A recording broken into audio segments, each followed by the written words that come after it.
we got a good episode on tap. We do have a good ass episode on tap. Like I was thinking, it's our first episode, just us since in a while. Episode, I think. Yeah, that's why. TV episode. We I was thinking about this prior to just getting back in the lab, and been a minute since we've done one of these episodes. And I did want to say before we get into our episode, because we're going to start it with a little something different, as we know. Yeah. That since it's the first time Patrick and I are back, we thought we were going to give you guys an extra special episode. And we're coming to you from an exotic location. Patrick and I, we just landed in Geneva. And I heard that's in Switzerland. And we're on a yacht right now, actually. We got our toes out too. And a young lady's going to be feeding us French vanilla ice cream throughout the duration of this podcast episode. So, we're on a boat. We might buy another one. And that's what we're doing. Gangsta greasy. Living off borrowed time, the clock tick faster. Living off borrowed time, the clock tick faster. Living off borrowed time, the clock tick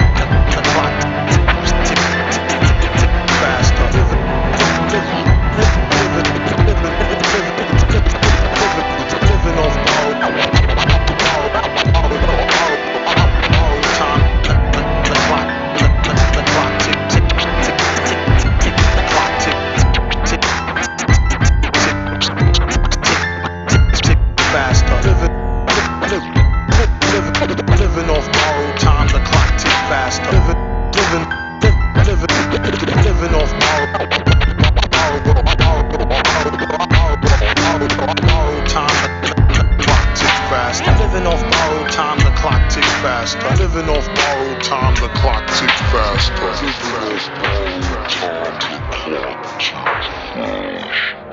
And I don't have my my DJ drama drops in the background, but that's what it is. Mr. Thanksgiving over here.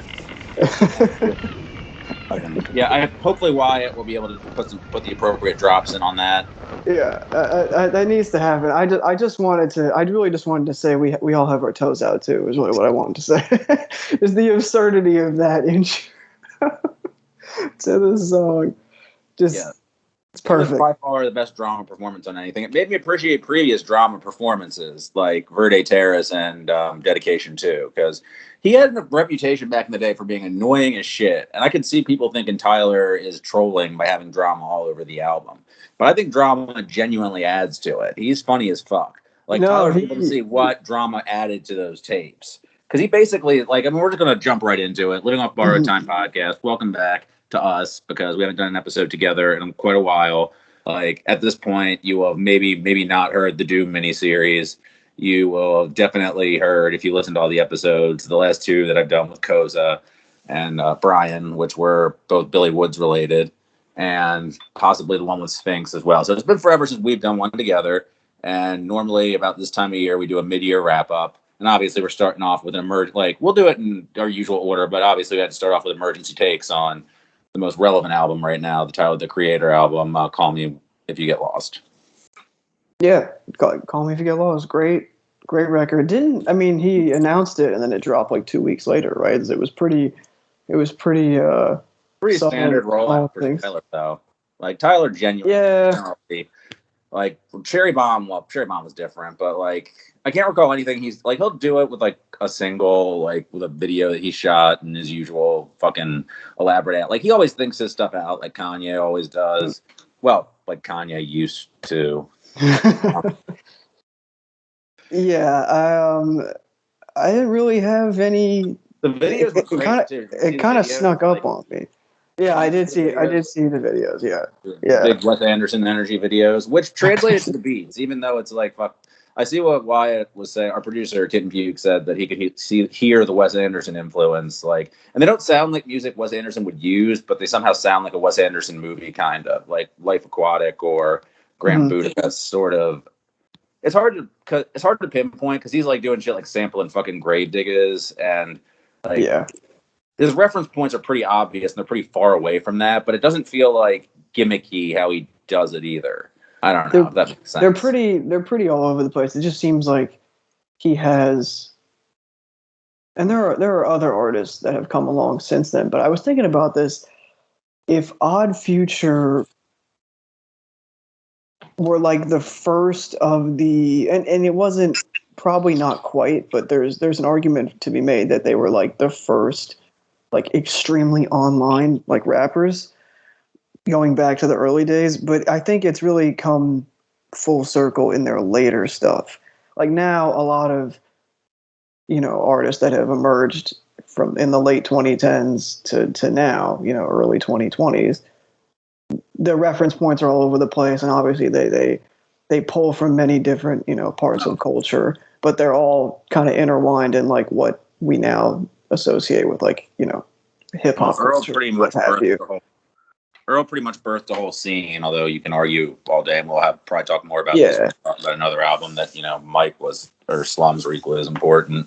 Well, and I mean more like you can say Earlcore and no people know what the fuck you're talking about. Like a certain sound, a certain subject matter, a way of rapping, beats that are kind of they're beats that Diction would hate, that they're that genre of beat because they're slow and they don't have drums a lot of the time. Yeah, and I was more thinking of like what reference points everyone pulls from, because even in verses now, I'll hear so many, I don't know about so many, but a good amount of rappers in verses will cite things that are all over the place, you know, whether it's making a sports reference one line and then a reference to like a, you know, something in pop culture the other line, to like a TV show and the other line to, which is not, I mean, rappers been doing that for, you know, decades. This but it's more like mono. It's like I feel like there's more anime references. There's more like references that are intertwined with like internet culture, things that have gotten big in the last like 15 years, I think. I mean, we kind of talked about this on the Jermaine's last episode I did with Jermaine's in the Mox Hard Lemonade, Venomous Villain episode, kind of talking about the lineage of like who made it cool to be a weird rapper. And I think we trace it back to Doom, because we trace everything back to Doom. Although we make an argument for Cool Keith. But in terms like, and then it was like probably from Doom to Kanye to Odd Future was just like mainstream. And Kanye was more mainstream than Odd Future, but he only kind of rapped about nerdy shit. And there was like that whole subgenre in the early 2000s too of like Kanye, Lupe, Rhymefest, like kind of nerdy guys. Lupe was like another level, but you know what I mean. Like they were sort of weird, but then I don't know if this kind of progression is making sense, but Odd Future was like full on. Like Tyler was like very much like an art student type weird. And that's but he also was so indebted to Pharrell. And then you had Earl, who was very much indebted to Doom. Like one of his first songs that went online was him over all caps. So like he was. Yeah, it's what I think that it, and what has turned. I think Tyler is a good example of, and this is not his fault at all when I say this, because it's just like an inevitability. But he's the person where like all of his niche reference points, lots of, you know, people. I would, you know, in the younger set, basically, that grew up listening to him or started listening to him around like Flower Boy or whatever, where it's like they connect with the music and all the reference points, and it's like all the reference points are actually my reference points. So listening to Tyler the Creator is now my personality, like, which you see a lot on the internet. With unfortunately, and if we had a fan base, this would piss them off if I said this is the same thing about Peggy fans and to a lesser like Brockhampton fans. Yep. And the Brockhampton and Odd Future and Tyler thing is really just like almost a circle. The JPEG thing a little more in the Venn diagram, but yeah. I would say that Tyler, the only real rapper that's been directly, like I said, Earl birthed the whole genre. The only one that's like a Mike to Tyler, and they don't work together, so it doesn't really work like that because Mike and Earl work together, is Kevin Abstract. Yeah.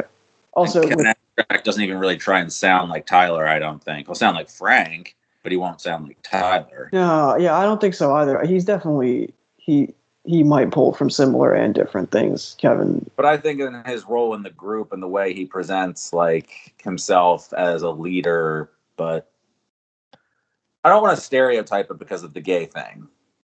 Oh, no. That wasn't even, I was more of just like, and also also not the artist's fault. They have, over the last few years, been lumped together via things like, playlists that categorize them as some way, which is not exactly incorrect, but they're categorized as similar on different playlists, and they're curated for like, hey, if you like Flower Boy, you'll like, Saturation 2 or whatever, things like that, where it's not exactly. At the very least, they're linking you to two great albums, but it makes about as much sense as the chart. No, but that's the flow chart to hip hop that we talked about last year. But that's where it comes back. That's kind of also like music discovery, though. Like these days, in some places, where it's like you're basically following flow charts of albums, and so these artists are so inextricably linked to each other because they have somewhat of a similar sound, and so the person listening is like, now my personality is this type of artist. So at least I think Tyler tries to challenge that a lot. Where he did on this, just fucking juvenile as shit. But. He did on this album. He did on a couple of songs with their titles and. Oh no! This album, I think this is his best rapping, honestly. For like, some people complained that this was still like, because one of the things that I thought immediately about Flower Boy and especially Igor, and I don't really think this about Flower Boy anymore. I still think about Igor. I think it's by design. Is they're not rap albums. They have rapping on them, Flower Boy especially, but they're not rap albums. They're like neo soul and weird hybrid. Yeah, I wouldn't categorize Igor as like a rap album. I think I always thought of Flower Boy as a rap record. I don't think. Yeah, I think of it as more of one as that than I used to. Like, it has more rapping on it than it doesn't, but it's based around like R&B song structure, jazz song structure. It's got big poppy elements to it. Like, think about how like Garden Shed takes a minute to build up and what it's built on. Yeah, it feels more like a neo soul album to me a lot. Like something like Glitter has like a lot of poppy elements to it. November's a rap song. Like there are straight up rap songs on there. Like 911. The only moment I don't like on there is a rap verse. It's fucking Rocky.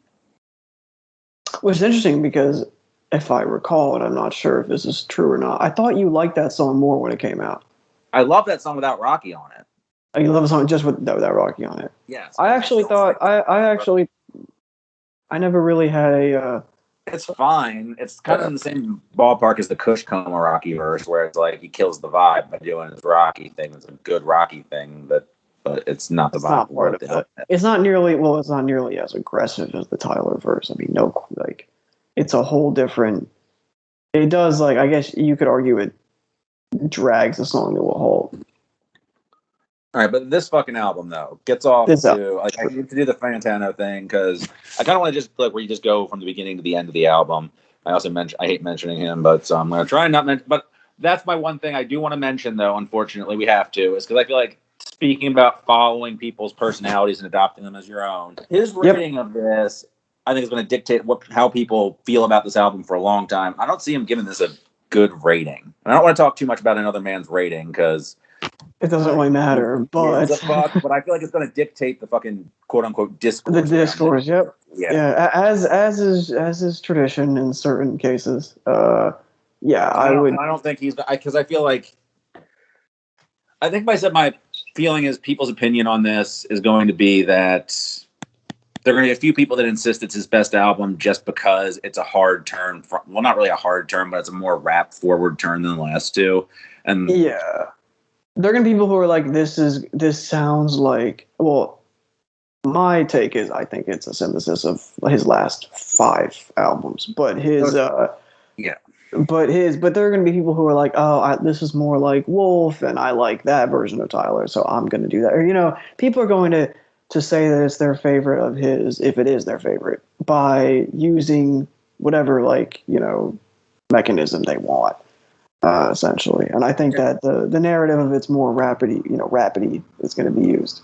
It's kind of like people were comparing it to Damn. It's better than Damn, first of all, because Damn I never reached for after like 2 or 3 full album listens, except for a few certain songs. Mm-hmm. I think it's better than Damn. I think it's more musically interesting than Damn. I think that at its best moments, it's better rap than Damn, with a possible exception of DNA, which is one of the best rap songs Kendrick's ever done.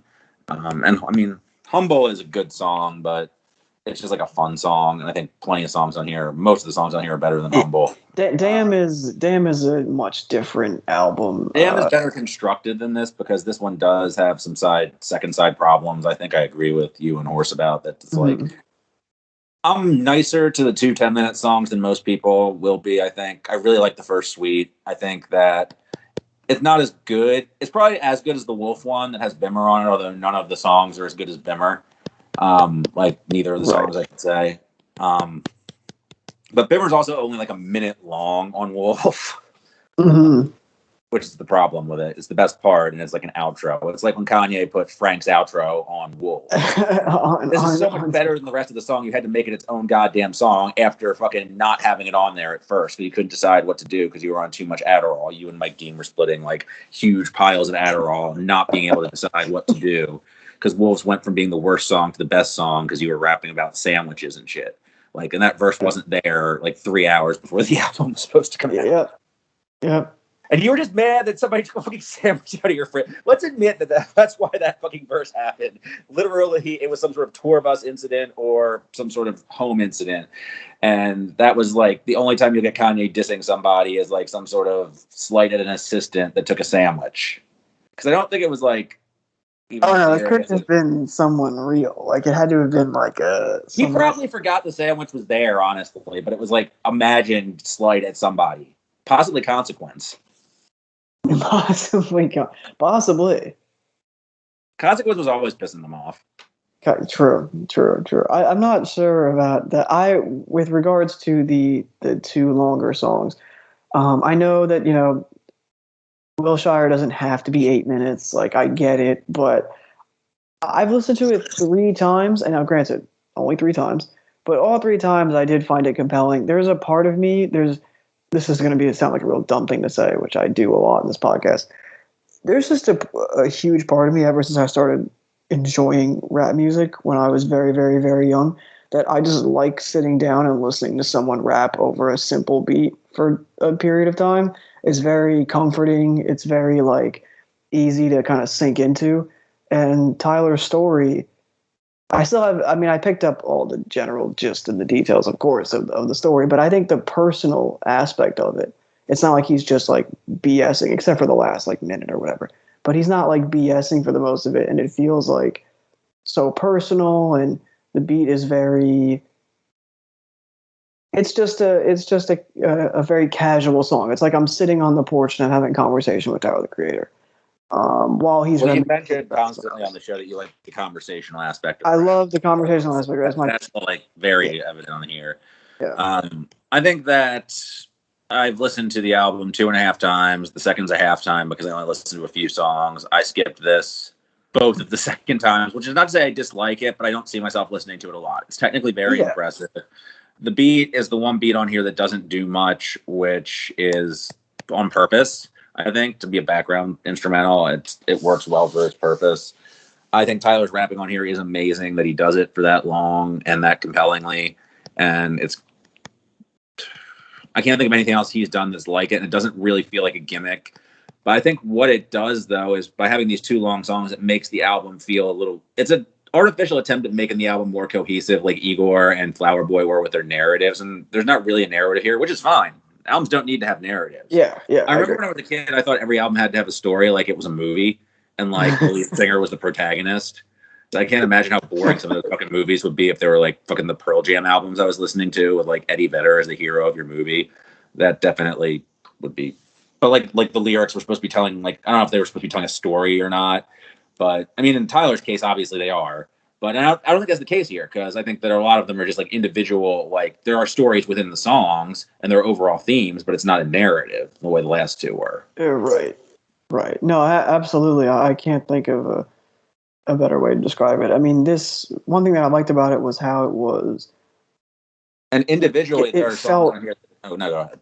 Oh no, it felt so fun. Like it just is it's especially the first 60% of the album. It's such a joy to listen to. Which the Wayne song, the fucking Wayne song. Yeah, I mean, there's a reason why that was like I did a bad attempt at the intro for that, because the intro to that song is fucking hysterical, and the song itself is wonderful, and it's I was driving back from doing, little errands today, and that song was playing, and it was just like a perfect song for a summer day. And I just know that so many of my, just like how Flower Boy songs on that were always living, on my phone or in the car during past summers since it came out, which has been 4 fucking years that album came out. But this is going to have the same effect, I think. A couple songs on here. Right. That run from Caruso through to what is that? Not Mass? Is it Massa? Or I'm gonna bring up the fucking album. It is. Yeah. It is. It is. I don't know if I would extend it to radio. Manifesto. Manifesto. Of course, Manifesto. Yeah. Manifesto. Run It Up is not as good.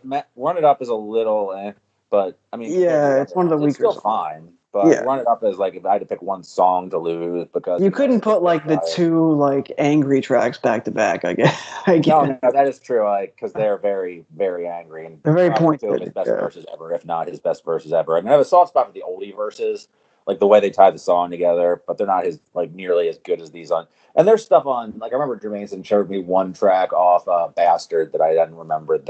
There's some great rapping on Bastard, but Bastard's like Earl in the EP, and that is just so. There's a lot on there I just don't want to revisit for various reasons. Yeah.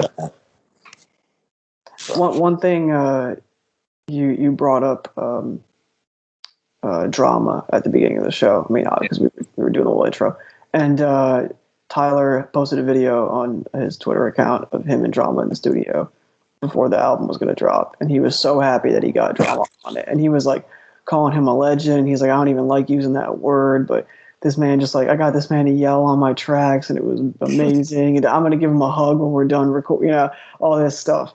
It was really genuine and heartfelt. Oh, and I mean, I think that fun comes across. Like, I think that's why the narrative tracks work better. The 2, not as like trying to make the album artificially have a bigger narrative so much as they're just like different. Like you said, this is all of his first couple albums together. Like the anger all the way back from Bastard era is now the anger you get on Massa, and then Manifesto is. I'm trying to think of an analog. That might just be, I don't know. He got so, people deny that he got so much better at rapping on Flower Boy, but just look at the shit he was doing around then with like the biking remix too. And just the level of his features. Like he doesn't do very many of them. Like I just don't get people. Like, didn't you say people really did not like his Pray for Paris feature? Well, it was a lot of Griselda fans that didn't like the Pray for Paris feature. And as we know, some constituency of the Griselda fan base has brainworms, so I don't really acknowledge that part. We'll get to that. We'll get to fan base. Unfortunately, we'll have to get to that because further in the episode. Yeah. So really, like the first run up to the big 10th track thing, which again is not nearly as good as the one on Igor, probably not as good as the one on Flower Boy. Even though I mistakenly said Rocky was on 911. Rocky's on Who Dat Boy. Rocky's on Who Dat Boy. 911 has the little schoolboy interlude on it, or what I believe to be Schoolboy Q on it. In the part when he's like, I can't lie, I've been lonely as fuck. Yeah. No, this isn't as good as that either. It's better than the Wolf one. I don't remember. It's for sure better than whatever was on Goblin. Fuck Goblin. True. Do you think he made Goblin bad on purpose? No, I thought he really tried with Goblin. I just don't think it was executed well. Like it was sincere. It was sincerely bad, but I don't think it wasn't sincere. Yeah, I don't know. I mean, the only thing I remember about Goblin is Yonkers. I mean, I remember the Frank track. I remember it being mid, and then obviously Yonkers is Yonkers. What's unfortunate about that period of the future is they had so many Frank Ocean hooks wasted on a lot of mid-ass songs. Like no one will ever get that many Frank Ocean hooks again in their life. Oh my God! All of the when we haven't had a Frank Ocean hook since 2018, so we're just sitting here. He had a few seconds on this album.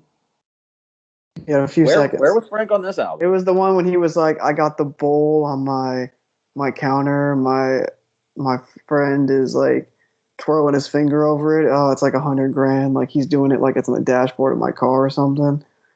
It's after fuck, what is it after? Let me see. I think it is I think it's after Hot Wind Blows, or it's right. It's in that album. Hold on. I vaguely remember what you're. I don't know. The fact that I can't remember is not correct, but I'm sure. I believe you. I believe you. Yeah, it was a couple of seconds. Hold on. We got to look at the track list here. We got to look at the track list. More great radio. Yeah, more great radio. While you're doing that, I'll say Juggernaut is really cool. I think awesome. that song was supposed to have Kanye on it. It sounds like he would have fit in. And Safari's a great closer. Really, the second half has no bad songs. It's just weird skit sequencing. It's got like the Supreme Clientele thing where the skits are too close together, which again fits with the 2000s theme. Maybe that was on purpose that he put that the second half has a bunch of skits on it, and by a bunch I mean two. But it feels like it has a bunch of skits on it, weirdly placed on the second half. That seems like something Tyler would do. Already have drama on there. Yeah, but it's on Lemonhead. My bad. It's the outro to Lemonhead. Frank is saying something about like my bro is running his finger around the I don't know how to pronounce this. It's a Chinese. It's a bowl from a Chinese contemporary. Oh, okay, yeah. Now yeah. I remember that part. He said, "I got the shit sitting on my counter." I remember that word now. Okay. Yeah, he's sitting on the counter like a fruit bowl. It's like 100 racks. Like that's basically what he's just talking in the outro. Yeah, which Lemonhead also rules. Great beat. 42 Doug killed it. Glad that he got a big. I mean, he's been on hits before, like last year, but this was a nice turn for him. We have to unfortunately do the thing where we clown people who outed themselves on social media platforms as being not hip hop fans by saying that with their takes about 42 Doug and Youngboy and some of the features on the album. Well, I knew Youngboy was going to get hated just for who he was. I didn't know what the takes on Doug were, but I could have predicted. Well, it was more just like, 42 Doug is more clued into them than I would. I assumed they were terrible from the usual people and people who would resemble the usual people. Yeah, it's just like hip hop accounts on Twitter were a mistake. As we discussed, this is nothing to do with anything, but just looking through my foobar here with the Tyler part of my library. Mike G did a chopped and screw version of Bastard in 2010. I should listen to that. I have two versions. I did not know that, actually. Yeah, because I remember when initially the Odd Future shit came out, they had, I think it was like I don't know if it was a Tumblr or some old style blog actually, where you could download all their first products for free, the early EP Bastard. And they had like short descriptions of what their rap styles were like. And Mike G's was supposed to be the southern one. Man, that would be interesting. But no, I don't think so either. I'm thinking of like, I'm just thinking of like he's like West Coast, like yeah, for sure. But like West Coast thug, like I'm trying to think of like who to compare him to. I'm not doing a very good job. Once again, great radio. Great radio, but yeah. We're off to a roaring start here. We're a little rusty, guys. We haven't recorded together in a while. You don't need to fucking bury me like that. I said we, as in myself too. I could have come up with something if you gave me 15 minutes more there to make noises and think about other rappers every 5 minutes. I could have been like, I don't know, Ice Cube, Sugar. I could have just come up with like names out of nowhere. Yeah, just naming West Coast fucking relevant to the conversation.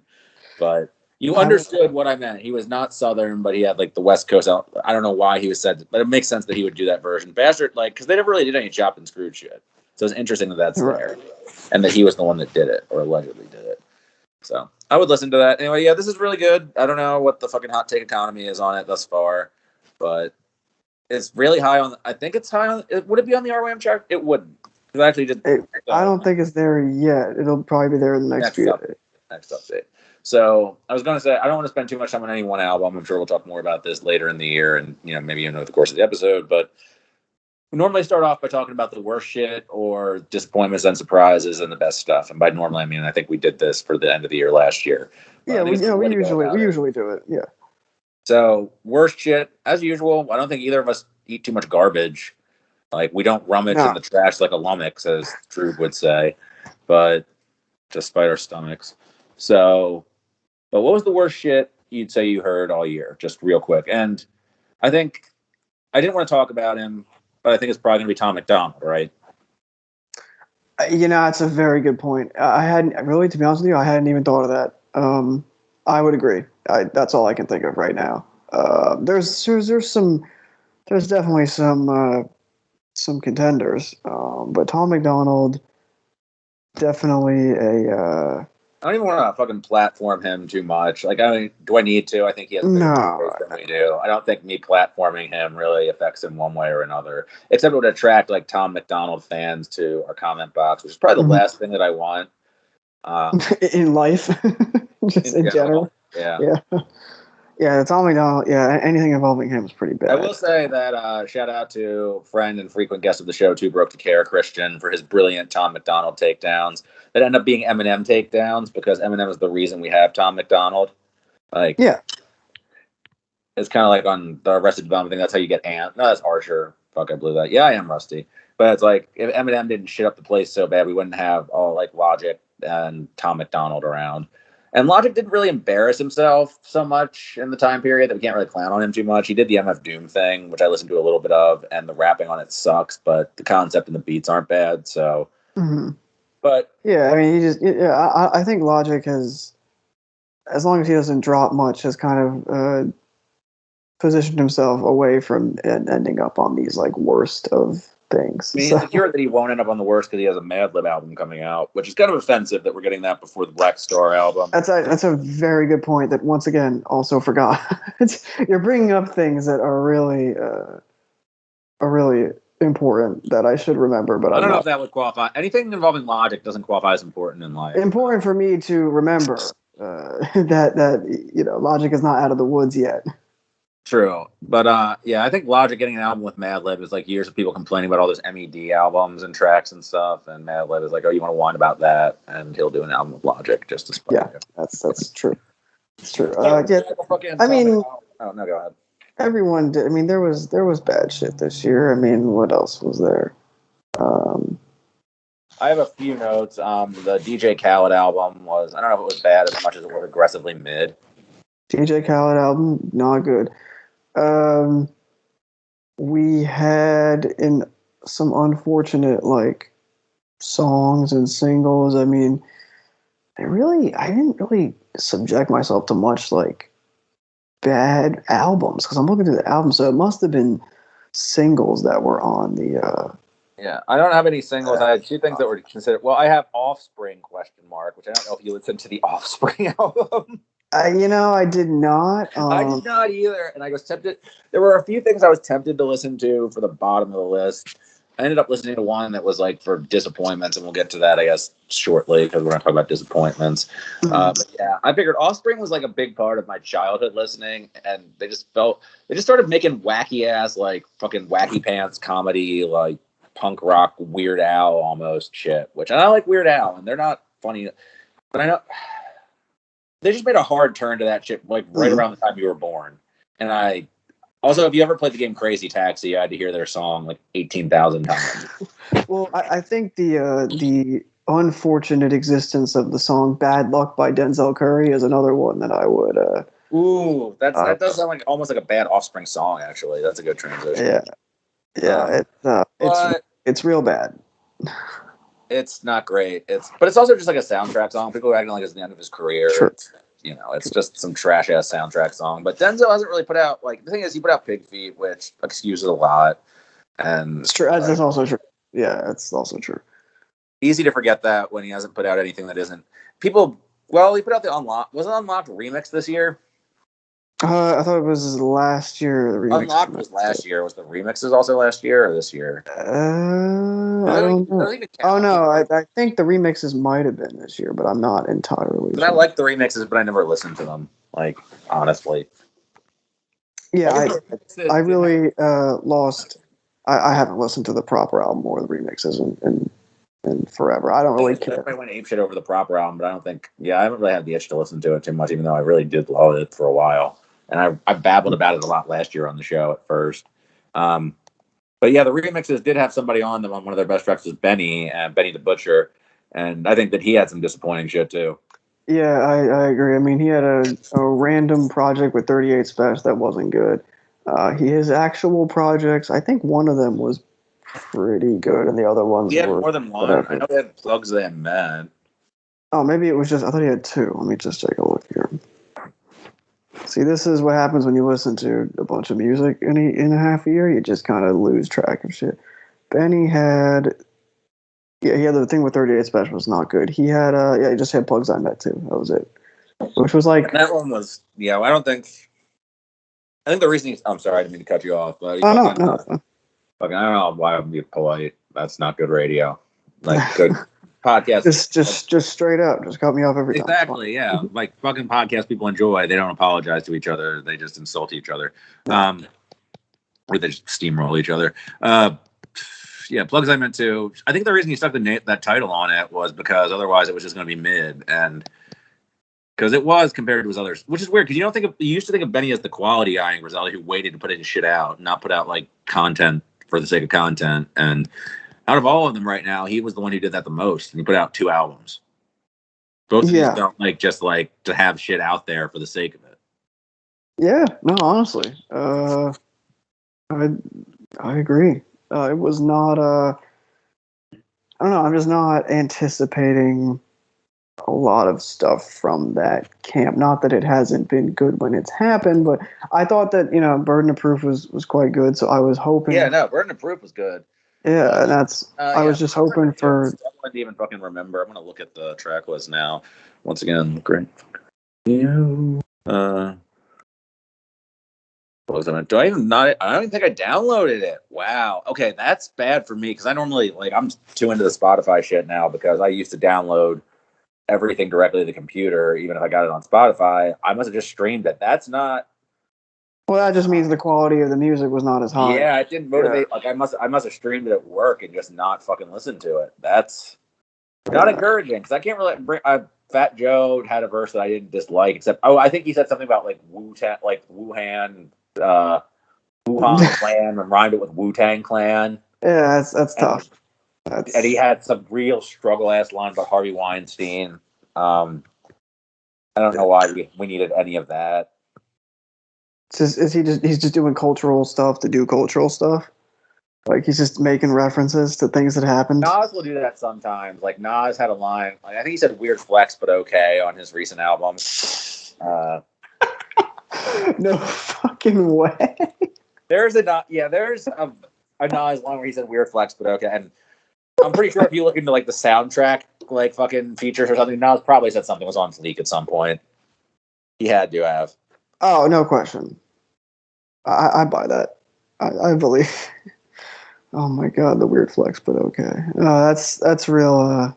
That's real unfortunate. The Conway album, which I kind of regret that. No, that's a work story. I can't tell work stories anymore because work people listen to it.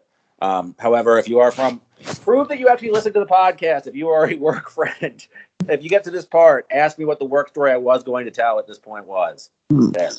And what was it? Oh, it was about the Conway album. The Conway album. Yeah. I never actually said the album. Okay. I got you. Yeah. There's actually a friend at work I introduced to this album, and I wish I didn't. But I'm not going to tell any work stories. But that's just it's the album. Yeah, that's the thing about it is it's fine. Like there's nothing wrong with it. The last track is really good. That's actually a better Benny track than anything on Benny's album.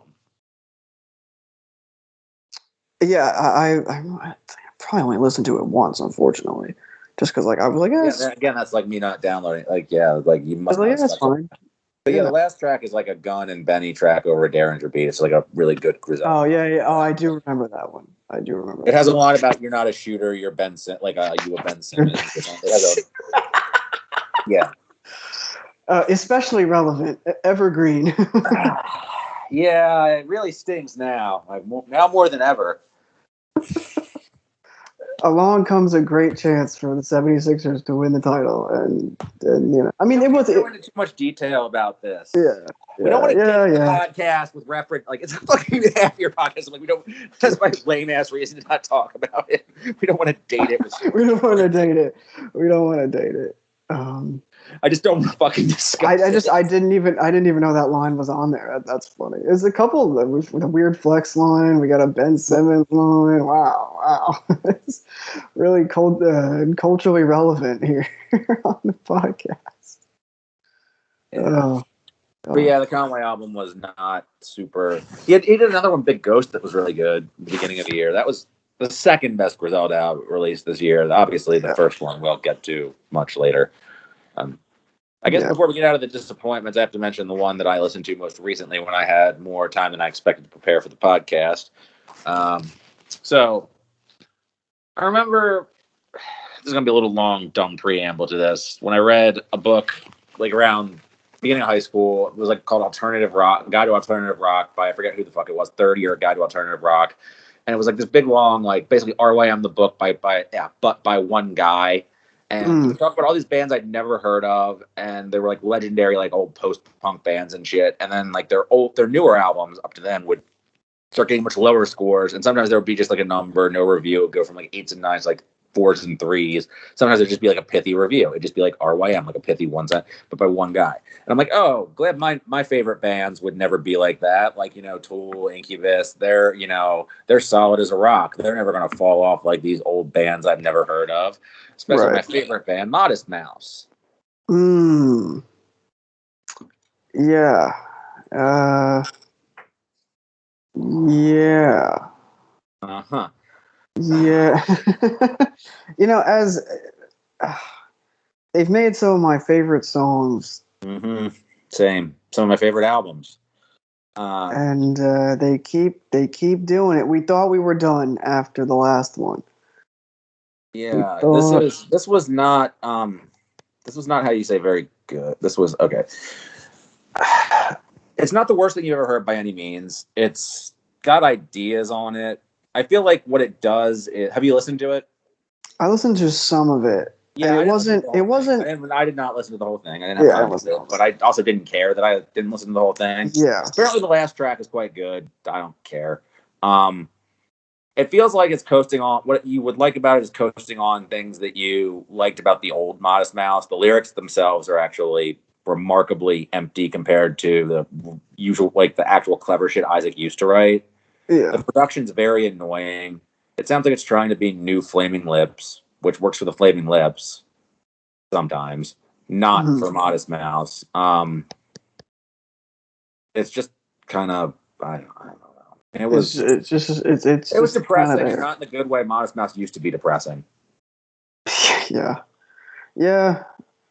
That's one that it's tough, you know. It was just they should have never made the last one. They should have never came back. I mean, they obviously. It just feels like they have nothing left to fucking say, and I'm sure they don't care. But I don't know. I mean, you hear me sighing a lot because it really, like, their music meant a lot to me for a long ass time, and I'm sure I'm coming off unnecessarily scorned or whatever about it, but it doesn't really mean that. It felt optional to listen to this album. I'm not angry at all about this album, and I don't think that they quote unquote sold out or anything, but they sound out of inspiration. Yeah, no, that's a good one.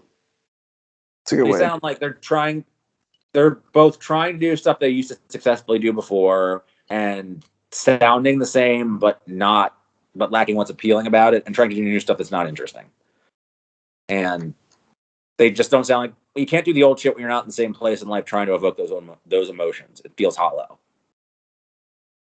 No question. It's just not going to be the same when it's, how long has it been now? Like we're almost at 30 years. Right. And the new stuff is just dull. I get what they're trying to do with it. And there's stuff that some of the choruses suck. Choruses fucking suck. Like, and I can forgive a shitty chorus. Like the fraud department's going to be something we're going to talk about. Oh my goodness. Terrible. Yeah. But I can forgive a shitty chorus, but like Modest Mouse used to have great choruses. And no, I'm sorry. I can't fucking listen to this album. I'm not going to finish this album. I'm not going to like go back and I tried to finish it in the extra time I had before the podcast, and it just bummed me out a little bit. I shouldn't have. Like, I actually skipped to the Logic album after in sentences I never thought I would say. I skipped from the new Modest Mouse to the Logic cosplaying as Doom album. Logic's fucking Halloween costume. Damn. It's a falling to such depths. Really tough to hear. The very end of Wooden Soldiers is nice. I'll say that. That sounded like Old Modest Mouse, genuinely. But there were no vocals. That was just like horns and stuff. Right. Which is, it's, I'm sure he can still write a song, come together with some shit. But that was the fifth song. That was the first part I liked.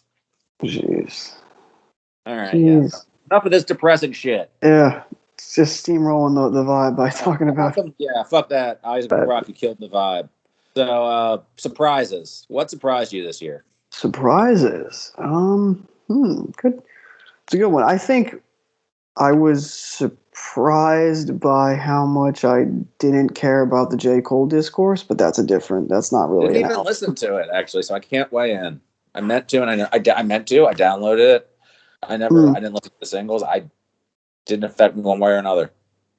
That's good stuff. Did not move the fucking needle. Like, not move the needle. Yeah, there's become so inoffensive that he's not even like a slight breeze. Yeah, it just kind of washes over you, right? Unless he says something really dumb about like he did to No Name that one time, or like dresses up like Kill Edward or something and releases a really terrible wannabe Kid Cudi song, then he's not going. Like, I might laugh at that for a half second, but yeah, no, it's J. Cole. It's J. Cole, yeah. I think I don't know if it's a surprise, but I guess I'll get off some like records that were really good that weren't necessarily near my a top 10 or anything, but they're really good records and I like them. And the Spirit of the Beehive record that came out this year, which is like so wait, does that mean Beehive Spirit's name is a reference? Did we already go over this? Have you mentioned these guys before, or is that Beehive Spirit's name is a reference to something? Beehive Spirit, well, this group only formed in 2014. They were around longer than that, so. I guess you'd have to ask him. No. But yeah, this is actually a really, really great record. It's got it had some RYM buzz for a little bit, but it's like neo-psych, like noise pop, dream pop type stuff. It's really good. It has pretty much a bunch of our mutuals rated, and most of them like it. So I feel like give it a shot, maybe. They're from Philadelphia too, so. All right, well, I'm pretty much obligated by law to give them a shot. Obligated to do so. An album that's not going to be on my list, but you might have on your list, the Wiki collab. Oh yeah. That actually, I mean, I didn't know if we were going to go list. Like, I mean, it was. I just had I don't have it in any sort of order. I just have like a loose. Yeah, I have like a 1, and then I have like. Yeah, I have a 1. I have a 1. And that's it. I have a 1 and a 1B for reasons that I will go into when I get to it because I'm insufferable. But yeah, the Wiki album was up there for sure. I love this shit. I'd never heard of Na before until they announced it, and he's great. He like definitely go to Bandcamp if you like this shit because he has like a whole catalog full of just like mean, aggressive, weird shit, just like on this album. And Wiki kills every track. Like, this has been a year full of people rapping their asses off, and Wiki stands right up there with some of the best, for fucking sure. He has concept shit, bragging shit, tons of flows on it over weird shit that other people, except for maybe Danny Brown, could rap over. Yeah, he's. I feel like Wiki's. He's really come into his own. He's a really great rapper. And I enjoy. I like Patrique, of course. I gotta, very few good rap Patricks. Very good. Before we just had like Static Selecta and Ninth Wonder. I mean, but I mean, we had Project Pat, I guess. True, probably. Oh, well, yeah, probably. Yeah, that's true. That's pretty good average. How many rap Calebs are there? Are there any? I don't know. I really don't. I can't think of one. I can't say that I've come upon any, but yeah, I don't think. Yeah, I mean, what would be I don't even know what the comp would be for a I can't think of one off the top of my head, but yeah, that Wiki album's really good. Um, some other stuff that I won't talk about, but is really great. The 1,000 Band Fawny record this year, which he's been on a really great run. It's one of the better runs of his career. Kind of came in with like some of the early to mid 2010s like SoundCloud OGs, took a step back, made some weaker material, and now in like the last year or so has come out with some of his strongest stuff. So that was a great album. It's like merging like trap with like plug and some like tread stuff. It's really awesome production. Indigo produced most of it, and they're great. They've been on a run this year. So really good album. What else came out this year that I won't mention? Or I'll leave to you to mention probably. In terms of electronic stuff, the DJ Sabrina, the teenage DJ, had a DJ mix. It's really good as usual for them. There was a UK. It was like a UK based record. I believe it was Rochelle Jordan. I believe. Yes. Yeah. Good ass fucking mention. That shit fucking I think rips. that's why you mentioned it, because I mentioned it on my fucking my list, because I was kind of listening to shit on my log. I heard it because I saw it on. I want to say I saw Trav rate it, and I was like, "Oh, this is kind of cool." And then I rated Jones or whoever who would want to have on here at some point for some excuse, because he always has like the most fire wrecks of shit. He was ahead of this. It has a lot of ratings now. He was on this when it had like 15 ratings. He's always really good with fucking good. It's all like, I think it's more than just UK bass. It's got a ton of different sounds. Yeah, it's like a deep house 2-step sort of thing too. Yeah, it's really sophisticated sounding, I would say, and it's got like 5 or 6 songs that should be huge on it. I love the first track. I love the last track. The ballads are great. The up-tempo songs are great. The lyrics are great. There's a really good political verse smack in the fucking middle of it. It's full of just really good atmosphere, I would say. Really propulsive energy on a lot of songs. Really well sequenced. Mm-hmm.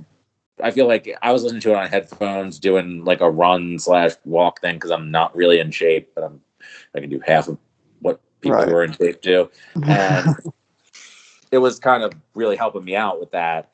So yeah, it was really like fucking vibing with the weather too. So, but I felt like it could also work in like cold, like, I don't know. I felt like it just was a very universally appealing album, I would say. Yeah, like it's easy to see it as something that just like nerds on RYM would listen to, but I think people who actually have lives and friends would also listen to it in circumstances that they also have. Not that I would know about them, but no, couldn't be me. But I agree wholeheartedly. That's the best like electronic weighted thing I've heard this year. The other, I think I'm more of like the techno outsider house front, like that. It's a hybrid of that. But the Naked Flames record, which they're really good. They had a they had a album last year that was good as well. But Naked Flames. It was Bank Rinse Repeat. It came out at the very beginning of the year, but definitely really cool record. Good late night electronic record. Haven't heard much really great electronic albums outside of that. I mean, there were albums that had like influences from different electronic stuff. I mean, one that won't make my list, but an artist that I'm definitely a fan of. The Kid Trash had a mixtape where they did fuse like a lot of like hyper pop and dance pop and like electronic, Euro style dance stuff together. That was really good. Can't think of anything else on that front. I guess that's a good place for me to just stick in. I've tagged everything I tagged for 2021 beat tapes this year. There were 3 from, I don't know how you pronounce the guy's name, Doof, but it's like the band, the bomb symbol. I don't think that changes it. You know what I mean? The O with the slash through it. Oh, yeah. Yeah. He is the guy who has that series of EPs about who blocked him on Twitter, which is fucking hilarious. Al Divino blocked you. Doof God Edition, aka Mask is a Real Face. Who else has blocked him? Where are the other ones? Did they get deleted? Fuck, because Lupe Fiasco also blocked him. And House Shoes blocked you. And then who was the other? Where's Lupe? Oh, Lupe Fiasco blocked you. Yes. So he's fucking hysterical. He's been on Call Out Culture a few times. he makes beats for people, beat tapes, and his own rap shit, which is also quite funny. He's kind of like Wrecking Crew adjacent. And so, yeah, he had a really good one, Elbow Grease. He has two other ones that I have not listened to yet that are on Bandcamp. Flying Lotus put out something for an anime, which is, I guess, kind of a big deal that Flying Lotus put out anything called Yasuke. I hope I'm pronouncing that right. Yeah, yep. Our hopefully non-existent anime avatar audience would correct me on that. I'm sure it's not a legit anime. I don't even want to get into the discussion about it. I think it's like a Netflix series that's like American produced in the style of anime. I don't fucking know. It sounds like it'd be cool if it sounds like this fucking soundtrack. If it looks like this fucking soundtrack. Because this is really good. This is probably the most I've enjoyed Lotus. I mean, well, more than Flamagra, which was like the first thing in 5 years. It's not as good as You're Dead, but it's different. For sure. It's more of a beat tape than a lot of stuff he's done. It'd be very superficial to compare it to like New Job. There's some New Job is I can't pronounce shit, but you know who I'm talking about. Yep. Or Samurai Champloo or anything like that. But that's definitely an influence on some of it.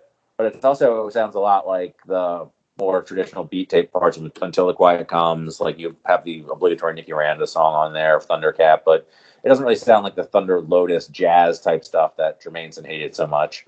The Denzel Curry track is kind of unintentionally funny, but also hype as fuck. Like that one sounds like Samurai Champloo, like almost like unintentionally. It's good. Like it's both good background music. I can imagine it being good for the show, and it stands on its own too. It's not my favorite beat tape this year, but really like. And apparently, there's a really good BBC One radio mix of it that I've not listened to yet. Interesting.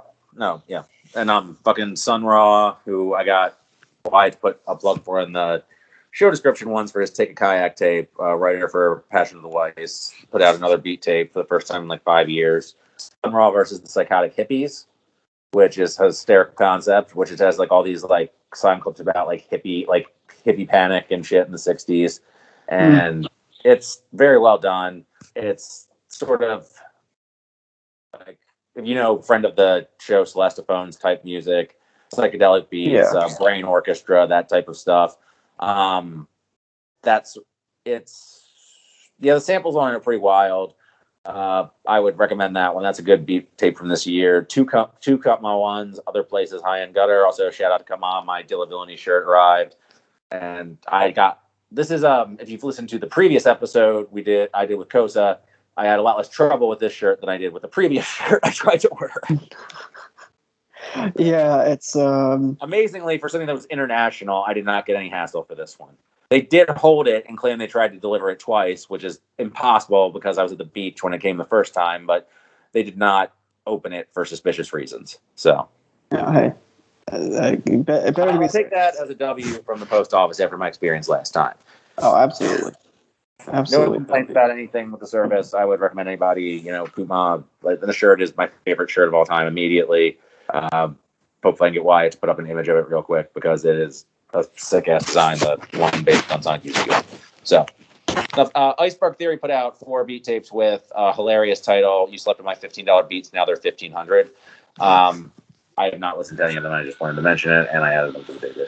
And last one I want to mention is Grass Mirror put out a beat tape called Apparatus, which has some of that artwork that Class has a list about Goa techno albums from the 90s that look like shit you would find at like GNC, the health food store, being sold for $15 as like meditation CDs. So this has that sort of artwork, but it's really like, don't let that artwork turn you off. It's a fantastic fucking album. It's my second favorite beat tape of the year. I really recommend it. Grass Mirror is kind of, if you've listened to Pacific U, who used to go, or Nomad, I forget what he goes by now. He switches between the names. Kind of like that, kind of like 13th letter, or I don't know what the guy's name, 10th or 13th letter. The fact that I don't remember his name speaks really well of me. 10th letter, I'm sorry. 10th letter or VHBL type sounds a little bit, like Leaving Records more than Brain Feeder, Outsider, jazz beat tape type shit. So yeah, that's how it was on beat tapes that I've had. Beat tape, always good to hear beat tape corner. I always learn. I hope somebody gets down with one of those or even remembers one of the fucking names. But well, you slept on my $15 beats. We're not. I swear, we're not trying to just rip off. I don't know if Dead End Hip Hop still has the one guy who does the beat tape instrumental stuff, but I don't know if they plug it during their shows. I don't really watch. Yeah, because nobody wants to fucking hear it. In terms of other stuff that just, I mean, like I said, I don't really have a top 10. I just have like a pool of like 8 really. But in terms of stuff that like was awesome and I listened to for sure. Oh shit, Mike Gravel died. What was that? Mike Gravel died. Oh jeez. Oh well, that's a bummer. Wow. Yeah. That's live breaking news. And of course, you can thank Ryan for that. Ryan would kind of. Yeah, that's true. That's true. Well, rest in peace to Mike Gravel. Rest in peace. Tried to fuck shit up around the end there. That was nice of him. Yeah. Really seemed him. I don't know. That might have just been somebody with his Twitter though. That was always suspected. That's true. There have been a lot of like hacking stuff going on recently. What else? Oh yeah, stuff that just missed, or just not just missed, like, but look, was really great and isn't going to be super high up there. But things like the Doo-Wop Kane album that just came out, which is really great. Did you listen to the Lloyd Banks album at all? No, not at all. Yeah, that was good. That was probably up there with the Jim Jones album as the best New York rap album, I would say. I mean, well, depending on what you consider Droog. I don't actually consider Droog New York, which is weird because he is incredibly New York rap. But I consider him New York. Actually, you're right. Yeah, that's the dumbest thing I've ever fucking said. He sounds like he's from New York. He makes incredibly specific references. He made the album Jewelry. Like, there is no way that the man who made, like, no. That was the dumbest statement. I retract that statement immediately. But he's not the same type of New York rap as Lloyd Banks. Can we agree about that? No, I mean, not even close. Yeah, so. But yeah, in 2021, no offense, I was not listening to a Lloyd Banks album. Fair enough. I don't know when. Well, it was getting a lot of press from a few people. Like, I don't think you're on the boards at all. I follow the hip hop thread at least. And a few people's opinions I mentioned, I follow. I don't word there. Fucking we're mentioning. I don't know why Banks came up, but I mentioned. Why do we keep saying the fucking word mentioned? I looked up a bunch of old Nodima reviews, and because Banks always had this reputation as being like the secret good G Unit guy, which was always Young Buck. Young Buck was always good. Yeah, and his shit fell apart. And yeah, there was no other, like, G Unit didn't have like a deep roster at any point. I don't think G Unit was setting records for depth throughout the roster. This is not like the 2017 Warriors or something. Yeah. I wonder if the RYMG Unit page actually recognizes anybody except for the main three. Because at one point, if you actually like Mobb Deep was in G, I think MOP was in G Unit at one point. Mm-hmm. Yeah. No, it's just the main members. I forgot about. Apparently, Kid was added to G Unit. Oh, apparently, Young Bucks rejoined G Unit at some point. Kid. All right, Kid. That was a nice rebrand there because I could swear it's up. Well, maybe they were all just like on the label, so they started yelling G Unit a lot because there was a period where you just had to do that. But yeah, it was like MOP, Mobb Deep. That's maybe everybody. Mace. I remember there was one thing where it was a big deal that Mace was on G Unit because all my friends had. Well, not all my friends. One of my friends had a fucking mixtape where it was like Mace came out and was dissing Game. Like, and it was like he wasn't being Jesus-y anymore because 50, I guess, tempted him to the devil. That sounds about right. That sounds about right. Yeah. But I guess these people weren't actually like members of G Unit. They were just like on. I don't know. But yeah, I am very bad on G Unit lore. So unfortunately, like this is lore. We should get Wyatt on here. We should get Wyatt to write like a G Unit Bible so we get all this shit straight. They do have some mixtape covers for sure. If you look up the G Unit radio series, they're as aficionados of mixtapes. That is true. Trying to think of what. Elephants in Sand is obviously the one that that's the canon one right there. If you want to look that up. Yep. But yeah, so the Banks album though is actually like it's his first genuinely good project that I've heard. He has some mixtapes where he goes well over some beats, but you don't want to hear it for a whole hour, I don't think. he was kind of that good New York rapper who was good for like features and about half of the length of projects that he would put out, and the other half is just like you get the point. Like, where it's never bad, but it's a lot of the same thing, and sometimes. And the other thing about those fucking old mixtapes is they would like be really bad about cutting songs off halfway through to try and get you to buy full versions of shit. Like, it was. This is really niche content that we're diving into. We've effectively derailed. Like 3G Unit mixtapes from 2004. How did we get to talk about G Unit? Like, but he fucking but he was always thought of as the actual guy putting out quality rapping within all that, and he never really was. Like the first two albums, or the first album, Hunger for More, had like okay singles and was boring as shit, and then. Well, if you listen to this album, he actually raps really well alongside Freddie Gibbs and Rock Marciano, people that are like way levels that you would think above him. And the only problem is it is a lot of one thing. So I would just say listen to this track to the features you like, and if you like that, try the whole thing. Yeah, it seems about right. What else do I have here? I've got some other nominees or some other stuff that I want to shout out quickly. Most of this is like varying in some of the underground, but you have things that range from like all the Azalea records and his singles this year, which he deleted his SoundCloud as of this week, which sucks ass. But we'll see. Wait, Yachty, you said? No. It's a rapper Azalea, who's a member of Azalea, who's a member of or formerly was a member of like the Slay World camp. But he deleted his SoundCloud, but his singles and albums are really good.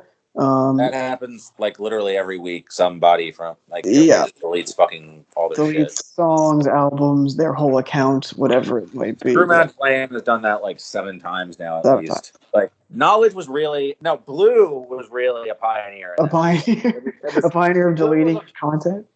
Content that was already borderline unlistenable because of how low fidelity it was when he fucking recorded it, and then he couldn't even fucking listen to it because he would delete the page. So I will give you a recommendation. It's a absolutely massive mixtape with a wrestling themed cover. It's called Hustle Mania, and it's by Big Baby Scumbag, who is a rapper from Florida. It's a really aggressive Southern hip hop record, and it's really good. I'm going to acquire it right now. I'm checking out the cover. Hustlemania. It's him. I'm a fan of the cover. Very cheap looking. He looks like a scumbag. It's a scumbag cover to make for sure. For sure. So that's a good recommendation. It appears to be entirely wrestling themed, actually. Yes. Judging by this, he got New Jack to do an intro. Yes. Rest in peace to New Jack. I believe New Jack died this year. Might have been. Also, rest in peace. I'm not aware. New Jack was not a great person, but he had 4 justifiable homicides. They were justifiable though. So he made this into part of his. He was a bounty hunter, so they were justifiable. Like life before wrestling, so he made that into his character. New Jack was an all-time great wrestling character, but probably not a great human being. Which I guess some would say is a bad thing to say about a dead person, but unfortunate all around. What else? But also that is a flex to have him on your album, I will say. Or I buy it. I don't know. I'm not familiar. I have not listened to Big Baby Scumbag's album, but it does sound exactly like my lane. It's under 30 minutes. You and Ghost both gave it 4 stars. No one on my list gave it under 3. Legends gave it a 3. Legends did not deign to give it a review, though. So it wasn't worth the review. Unfortunately, I can't. Legends didn't review it. It's not worth my time. So unfortunately. It's not worth the review. Yeah, I just have a few more things. What else? Maddox put out a great tape this year. Continues to do weird shit with his voice. What else? Midwest had a really good EP this year. Babytron, the Detroit rapper, put out Luka Doncic in the vein of Luka Doncic, with him on the cover as Luka Doncic. That's a very Flocka move, LeBron Flocka James type. Yeah, it is. That's actually a great 1-to-1. It's also a nuts mixtape. There's a lot of some like Detroit techno influence. I think it's also like insanely consistent for an hour. Really great tape. And then lastly, 2 more things. Curb Lagoop, who I think the biggest fan on the site is probably Ghost. Curb Lagoop and Meat Computer put out a really awesome, like forward-thinking, experimental, like trap, cloud rap kind of tape, which is definitely worth a listen. And Asterell, formerly known as 4J, put out a bunch of good shit this year. He's also now blowing up, and he's signed to like Atlantic or something, which is wild because they have a terrible track record with rappers, though. I don't know if it's Atlantic or it's some major, because he had a song of his blow up on TikTok, and I think that was what got him the traction. Meanwhile, most of his songs are like super nuts and like deranged. So I want to be interesting to see where that's that like goes. Ruben Slick getting a major label deal. Kind of, in a weird way. I mean, this guy came out. He was doing like, I mean, 4J as a part of BNB, and Jewel Set was doing, you know. Oh, stuff. this is the Scam God guy or whatever. No, well, no, that's DOMD is the scammer. DOMD is the scammer. There's a guy who called himself Scam God or some shit. That's DOMD. Yeah, DOMD, aka Diamonds on My Dick, aka the worst rap name. I physically wince whenever I fucking like actually hearing that name out of somebody's mouth. Like, oh yeah, you into Diamonds on My Dick. It's like, oh. That's why everybody calls him DOMD. That's and then here an overly complicated drug fucking abbreviation. We'll continue. My one last one is a really awesome album that could be higher. Honestly, it could actually be higher than I'm giving it credit for, because it's one of my favorites this year. But it's the This Is Not a Drill 2 tape from Moh Baretta, who's an artist out in New York. Really great, like UK drill, you know, cloud rap, fusion, and it has a bunch of great samples all over it. And Evil Gianni is one of the best producers out. So that is basically my rundown of all the great stuff that I'm not talking about in my. All right. Well, I've got plenty. I mean, I could go. I only wrote brief notes on stuff. I also wanted to real brief bring up. I haven't listened to it. I've been meaning to. I didn't get to it today. I should have listened to it instead of that fucking Modest Mouse album. Michigan Boy Boat 2 or Michigan Boy Boat. Yeah. I like. Do you want to talk about that a little bit? Just because I think anybody who's going to listen to it probably already listened to it, but I feel like. Yeah, Yachty is worth discussing because it seemed like that was like everybody said that was a return to form. Yachty didn't even have form; he like found form on there, and it was just a great sound for him. He put a lot of people on with it and all that shit. So great cover, Yachty, great fucking cover, amazing cover. One of my favorites of the year. Yachty, as an artist, the most endearing aspect of him is that he's an enthusiast for other artists. Like he, even back in the day, and he's been kind of at the forefront of a lot of different stuff. He was, I mean, most famously on RYM anyway. People are surprised to see that he was on a song with Black Cray 5 years ago in 2016, when Black Cray had very, very little notoriety. He's been kind of ahead of the game. He's a very like tapped in artist, and he's been bigging up artists from Flint and Detroit, Michigan, for a couple years now. At least in my knowledge, it could have even been longer. But he said he was going to make this mixtape. He's been saying it for a while, and he put out the tape, Michigan Boy Boat, and it pissed a lot of people off who don't listen to the artist on the tape, and it made a lot of people who did listen to artists on the tape happy, and that's what matters. It's a cool fusion. Yachty had been doing singles with a lot of these guys, people like Rio and Sada Baby and Babyface Ray and Mike and you know, those kind of guys. YNJ. My favorite Yachty feature last year was on a YNJ song. Yeah, really good tape. Consistent as hell, fun as fuck. Not one of my favorites of the year, but a really, really good album, and one that deserves hopefully it got praise. I don't know what the critical consensus was around it, but there's like one song on there that's kind of out of place, and it's like a song with Sway Lee, who I'm not shitting on Sway Lee. It just didn't really sound in form with the rest of the tape. But yeah, great. I mean, he has all the heavy hitters on there in the scene, and it was executed really well. So I'd like to start off by talking about two crew. Like I feel like last year was big for Cruz, and this year is equally big for Cruz. And one of them that I didn't expect, I guess it's going under surprises too, would be Bruiser Brigade. Even though they had that one Twitch album that Danny dropped because Danny's weird. But again, I think that's not a dumb way to drop an album. Everybody's on Twitch. A lot of internet rap fans are on Twitch. A lot of kids are on Twitch. That's not really a weird lane to try and pave. But I think that they obviously this is all leading up to 40 by Danny in August. It has to be. Like, I can't think of any other, like, not that he wouldn't try and break his own artists or anything, but he's mentioned in the past that he wants to do 40. It will be the anniversary. And even though there hasn't been a single yet, I feel like this is the lead up. And right now, nobody drops singles like more than 2. Like, every good artist is the fact that no one has a fucking attention span anymore. Being quarantined for a year didn't do wonders for anyone's attention span. They stared at screens and just got less of an attention span somehow. Even though they couldn't go out. I definitely feel guilty about that sometimes. I mean, my life didn't really change that much because my work schedule never changed, and I have no life, so it's not really accurate. Yeah, I get you there. But I will say that I will not. I can't wait for these fucking COVID era ads that first tried to make comments on how wacky and horrible it is to be cooped up inside, and are now talking about how great it is to be outside so you can buy shit. I can't wait for them to be over. Yeah, that's been real fucking garbage. I'm sure as somebody who watches sports, you have probably been. I have been. A lot of these. And they're the same fucking advertisers because it's always the same 5 sponsors, so you can see the same ads over and over. I would say I've been privy to it. I have been privy to it, yeah, most definitely. But aside from that completely dumb fucking side note, yeah, I would say that the Bruiser albums this year, I was not expecting in any way, shape, or form Bruiser Wolf.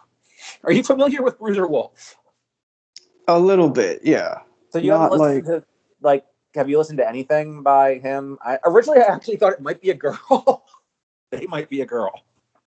I definitely have, because hold on, let me yeah. I listened to you know what? I think I listened to a couple songs off the album this year, but I didn't finish it. So I didn't TBS album, the TBS, TV 62. I didn't rate it because I only heard like a few songs. But yeah, I recommend listening to all of it. Like out of all the stuff they put out this year, that and the Bruiser Wolf solo are the ones to listen to. The Fat Ray and JUS albums are both really good. I actually have the Fat Ray at 4.5. I think that was partially because Diction hyped it up so much, and I didn't want to disappoint him. But it's really, really good. All the Danny songs on everything are great, but the Danny songs on the Posse album are the best for sure. Like, there's one, I don't want to spoil. Like, there's one Danny song on here that's a direct tribute on the Posse album. Like, did you listen? Like, I'm guessing that you probably listened to those at least. Welfare. Yeah. I heard that one, and I heard Dylon. Gosh, I'm forgetting what the other one was. Yeah, that's the problem is I didn't rate it, and I'm not recalling it. But it was in my RYM history, so I did listen to some of it. But yeah. And I don't have much to say, unfortunately. Yeah. And the other thing about these albums is that Raffi, like as a producer I'm completely unfamiliar with, who's been featured heavily on all of them, and his sound is nuts. He has like one beat tape out right now and one EP. They're both worth buying. They're very cheap on Bandcamp. And he just has kind of sort of the same headspace as Skywalker about the time that XXX came out 10 years ago. But edgier, more electronic, less metal influenced, more UK influenced, but same sort of like anxious, up tempo, but unconventional sound palette, I guess, is a bad way of putting it, but I'm going to continue to put it that way, I guess. Continue to prowl the fuck on. Yeah, so the Bruiser albums, one of them sounds like, JUS sounds a lot like Guilty Simpson. Okay. But on the other hand, he put out an album better than any Guilty album, so I highly recommend that. Fat Ray's album's a little weirder. No one's as weirder as the Loopers, except for Bruiser Wolf, who sounds like E48. Just like, what did I put it as? I gotta look at my fucking review. Can't find it. E40 gobbled Danny Brown and swallowed all the crazy John McAfee jungle murder powders. It would have been funny if I could have found that, but yes, that is pretty much how this man sounds. And he has that Danny Brown way of being completely ridiculous and then pivoting to serious in a way that actually works. But you have, like, in the way people say you have to get acclimated to Danny Brown's voice, I don't know. Did you ever find that Danny's voice was that big of an obstacle for you? Initially, maybe in the very, very early stages, but I think after the first time hearing XXX, like, this guy's voice is way fucking. This guy's voice is straight up fucking silly. Like, Bruiser Brigade has like a weird sliding scale of where Danny might be normal, the Loopers is like eccentric, and this man is fucking silly. And he raps about silly shit, but he makes it work in the same way Danny does, but with an even. It's hard to describe, and the way I describe it makes it sound almost lame, but it's worth hearing. He picks beats even weirder than Danny would pick a lot of the time. The only thing that I miss is that Paul White doesn't seem to be doing any work with them right now. But who they're working with is completely appropriate for their sound. Danny's never stagnant, and I don't think Danny Brown's ever really put out a whack fucking track, honestly, solo. I can't think of one. It beats me. That's and he's very selective in who he puts on his label and his crew, the releases they put out. He actually has a lot of quality control for somebody with such a large catalog. So yeah, the Bruiser shit that's coming out this year, I feel like it's all lead up to the sequel to one of my favorite albums of all time, my favorite album of the 2010s. And the Bruiser Wolf album, I think, has so much personality, it would be a shame for people to not even at least give it a fucking shot if you're a Danny Brown fan. And you've acquired a taste for Danny Brown's voice. I don't think that somebody who's like Danny Brown on John McAfee, may he rest in piss, fucking murder. That was a timely reference too. I didn't even fucking realize it. Look at that. God damn. I did not even realize it. Because I wrote that review well before the passing of, before John McAfee passed on. Quietly. But, hey, dude, once again, we're full of timely references. I know. We're really just like, we're coming back after a long absence. We have to be desperate, absolutely desperate for viewers. So we're trying to, put a John McAfee tag on this, please.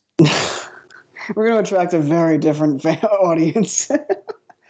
Tyler fans fighting with John McAfee fans, all agreeing that our voices are annoying. We don't know what we're talking about. Oh, 100%, no question. I have, I guess, one or two that I didn't mention. I'm assuming you're going to talk about Backxwash, so I'm going to wait on that.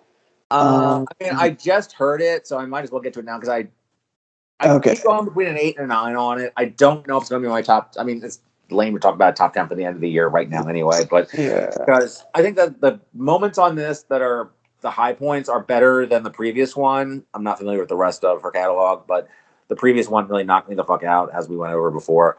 And there are points where it gets a little monochromatic, I will say, that I don't go over in my review, because I think my review is kind of trying to draw more people to the album and emphasize how powerful it is, because it is fucking powerful. Yeah, no question. And I think that it transcends genres in the same way that I guess this will be a way to transition to something to talk about next. Because they're both, this and the album we're going to talk about next, are kind of coming from a marginalized space that's like sick of taking shit and just raging back. But also this one, more than the album we're going to talk about next, focuses on like their personal failings, personal scars that she addresses as well.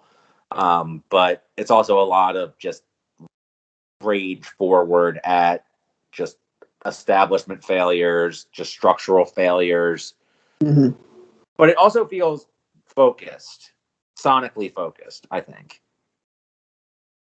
In the way it's structured, in the way that I don't think it's traditionally a rap album, but I don't know. It's hard to place. Yeah, it is. Intentionally so. And I think there's a reason that's the intro we get is the intro. Yeah. It's also referring a lot to the sonic aspects of the album, not just the thematic aspects of the album. Yeah, no, I agree. I think it's an incredibly powerful record and very very honest. It's not something that I'm really going to return to as much as some other stuff, but there's I mean, just even looking, going from the song titles and the sonic palette, I can't even describe what the sonic palette sounds like. Truly, it's just you can. There's one track that I feel like has a fucking At the Drive-In like interlude type thing sample on it. It's like the fucking thing that sounds like a fucking dial-up modem dying, if that makes sense. It's like, I'm not going to try and approximate it, but there's one part that sounds like a dial-up modem dying, or just like an old computer dying out sound that doesn't really factor into the song too much, but it's used as an intro. And I feel like that was, I don't know, there's some weird fucking sample. Like, people have talked about this not being sample based. I feel like there's some weird fucking samples on this. The samples are a part of this. Yeah. Oh no, I agree. There's a lot of samples on here. There's obviously, like, I feel like the title track was one that just, I didn't even know what to say about that when it finished. I was like, holy shit, dude. Yeah, the title track and the last track are just like fucking beat the fuck out of you in the best goddamn way. Yeah, that song is just insane. Gosh, and it just, I mean, your review was really gets at the point. It's just like, it's just this necessary fire. It's like, I fight this reactionary in a good way, you know. Yeah. The rare time that sentence is uttered.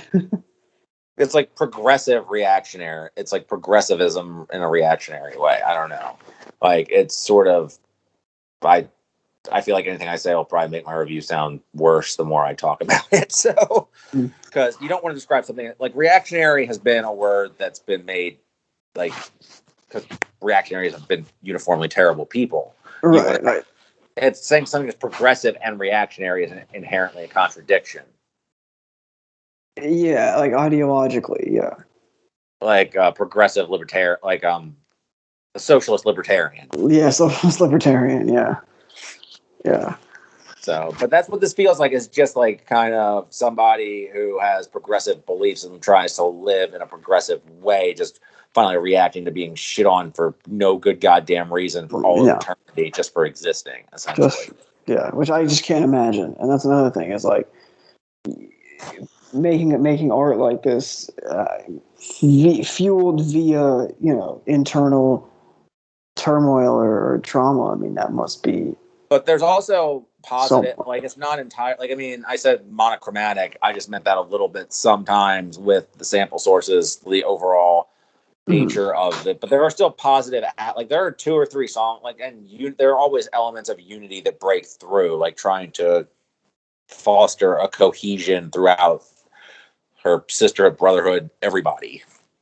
Like, I feel like there's also, like, maybe it's a desperate reaching out, but it's not entirely nihilistic. Not even nihilistic. It's not even entirely desperate. It's an album that never loses hope. Like, we were just talking about Danny Brown. Like, I think the thing about Atrocity Exhibition is, like, I mentioned Danny as an influence in the review.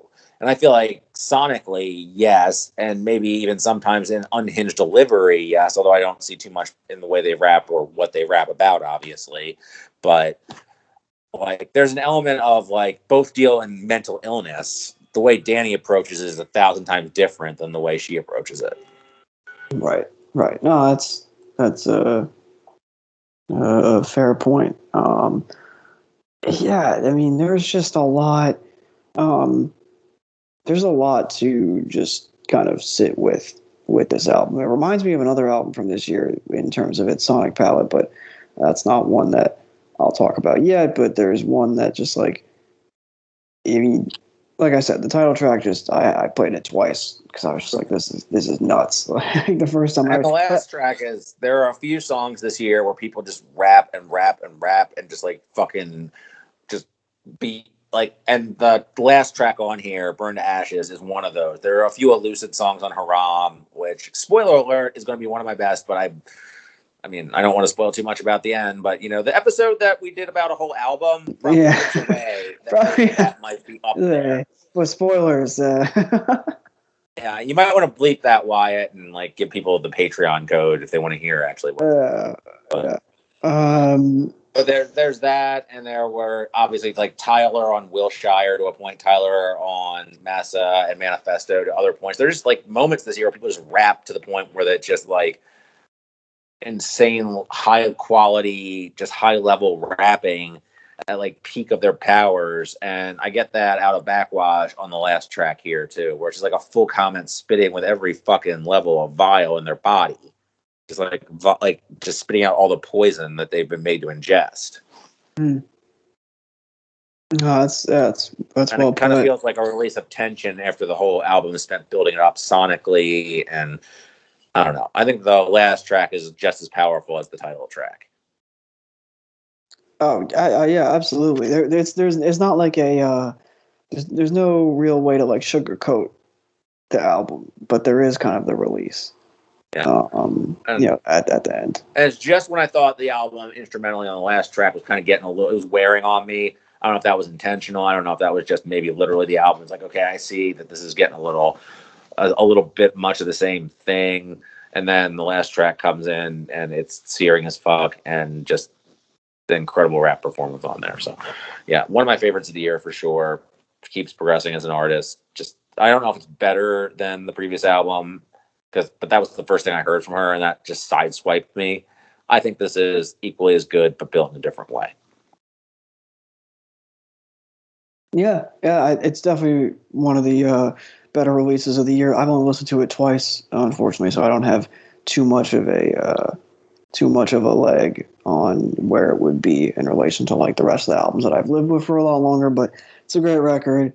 Wouldn't blame anyone or blank anyone who said this was, one of their favorites of the year, because rightfully so. And they're a great artist. I think it's actually even better than the last one.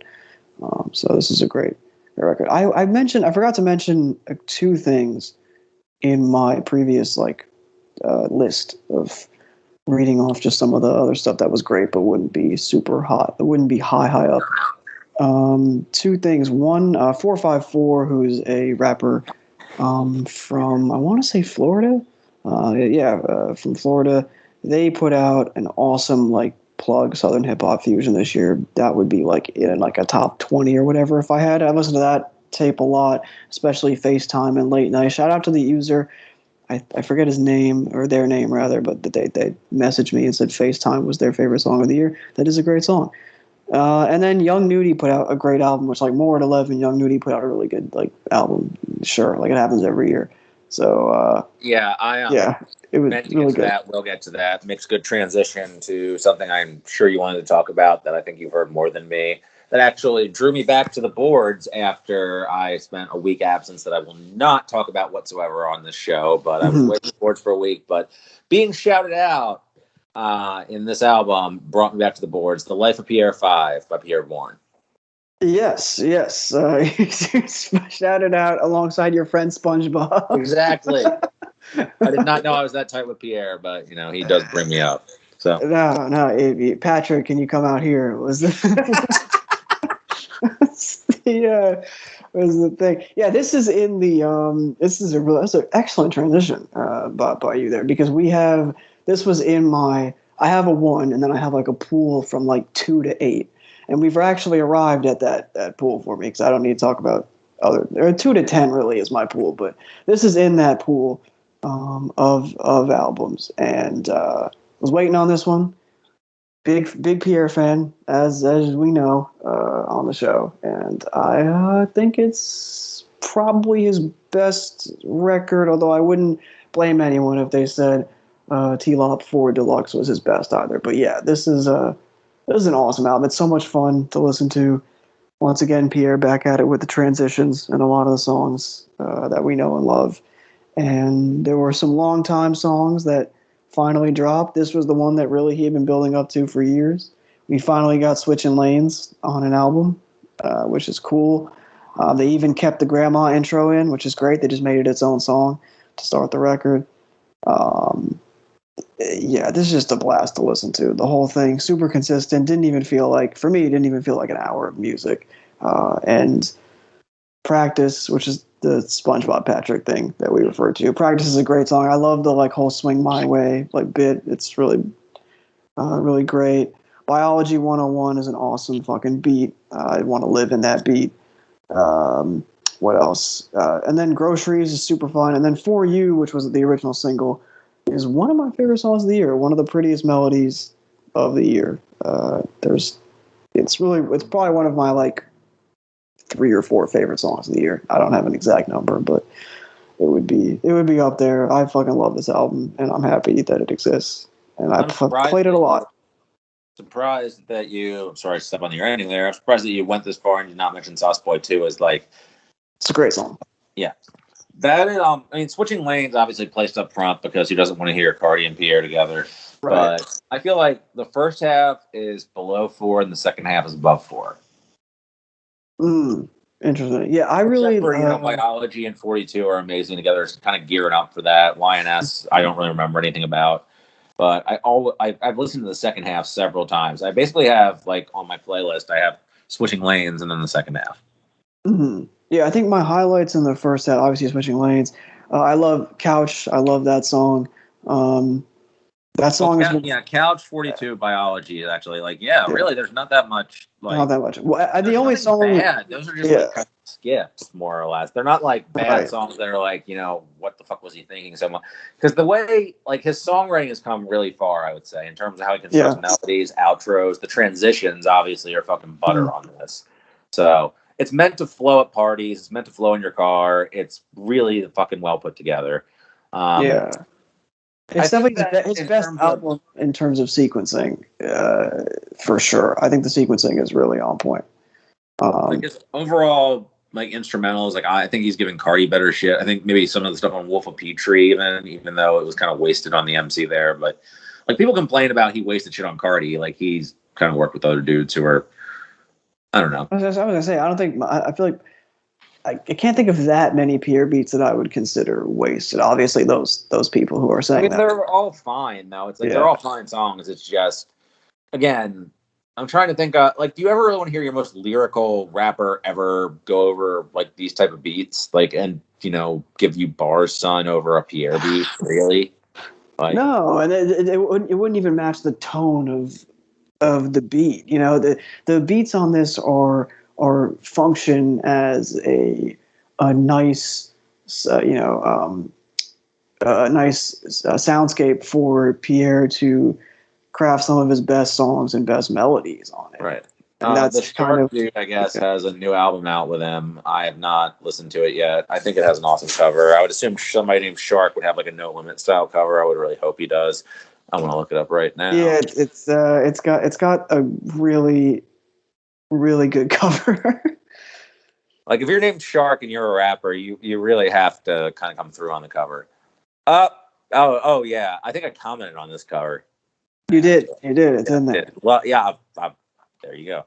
That's actually good in a different way than I thought, though. Like it's actually in that same comment box, the user Half Gifts, shout out to them because we are friends on RYM. They said at this point I'll listen to anyone on a Pierre hosted tape, and they're right. Like I'm going to listen to this, and I have no idea who the artist is. So. Right, he was on one song on the album.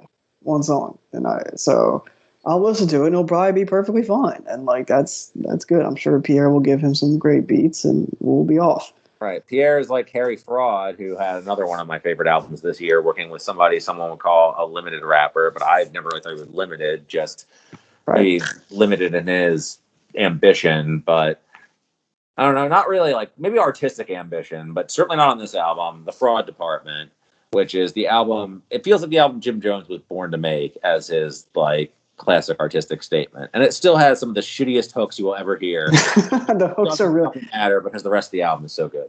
The album is really good. Unfortunately, I don't listen to it that much because the hooks are bad. Right. Yeah.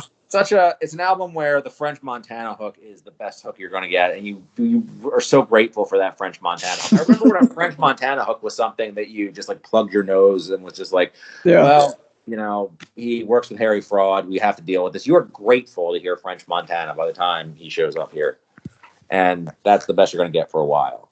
Like the Jim Rapt hooks are good. Like, he knows his way to wrap around the hook. He's not going to try and sing on a hook for you. I think he never did that once. I don't know why. It's a song called, like, Perfect Day. No, I think somebody else sung on Perfect Day. Yeah, I mean, the Lou Reed song. But yeah, otherwise it's just a bunch of hooks that are trying to be Max B hooks. right, and you can't do only Max B. Right, can do. right. Literally only Max B was put on Earth to do these types One of of hooks. one. It's one of one. You know, like you just gotta let it go. The thing is, everything else about this album is amazing. Like Jim Jones raps, like his fucking Conscious song with Conway is fucking unbelievable. The song with Currency is great. The first song is awesome. Everything is like super cinematic. Like these are some of the best Harry Fraud instrumentals ever. They're as good or better than Outrunners. Like this is the best, arguably the best Dipset solo album, aside from a few hooks. And by a few, I mean a third of the album, but still. Right. It isn't elevated into being like, you know, like Cameron's best stuff territory because the hooks are so bad. Right. Like the thing about like your skips on like Purple Haze or Come Home With Me were the skits. Like there were hooks, but they were like avoidable. These hooks are, because they're shorter songs, much more of them are taken up by the hook. So it's more in your face. And there are less songs, so you remember them more. So the flaws in those Cameron albums are, and also the nostalgia thing where you remember them better because they were so long ago, are more easily hideable than these obnoxious-ass wannabe Max B hooks. Right. Is this they have taken the route that Pusha T talked about when he was like, I don't sing hooks. Should they like, I rap, I don't sing hooks. Of course, on that album, well, he doesn't sing hooks, but I was say on that album he doesn't sing hooks. He just gets bad people to sing hooks on that album. I think he also had Kevin Gates singing a hook when Kevin Gates was doing the Future thing. Which, all I know is he's got Kevin Cossum on there. He's got Chris Brown on a hook. Fucking Chris Brown push it. Yeah. I try and think about Chris Brown as little as possible, but the thing is, with the type of music I listen to and the era that I listen to it from, if I'm listening to whole albums, inevitably Chris Brown just keeps coming the fuck up. He'll show up. If there's something that's been made in the last 15 years, he'll be there. And if it's not Waves, I fucking skip it. Right. No, absolutely. No questions asked. You're not Another great recent horrible hate review that was written was a friend of the show / recent guest GOZ wrote up Deuces by Chris Brown, which I didn't really know was just like his first comeback song after being publicly outed for horrible, violent spousal abuse. Yep. That was his. It was one of the pettiest songs. That was his response, and then everybody was like, "Yo, the Deuces remix, which had Andre 3000 on it." Yes, it did. It was a star-studded remix. Kanye, Andre 3000. I don't remember who else. Like 2 other people who are probably horrible now. It was horrible then. It was like a deceptively basic beat, and I guess these great artists were like, "I want to get on that beat."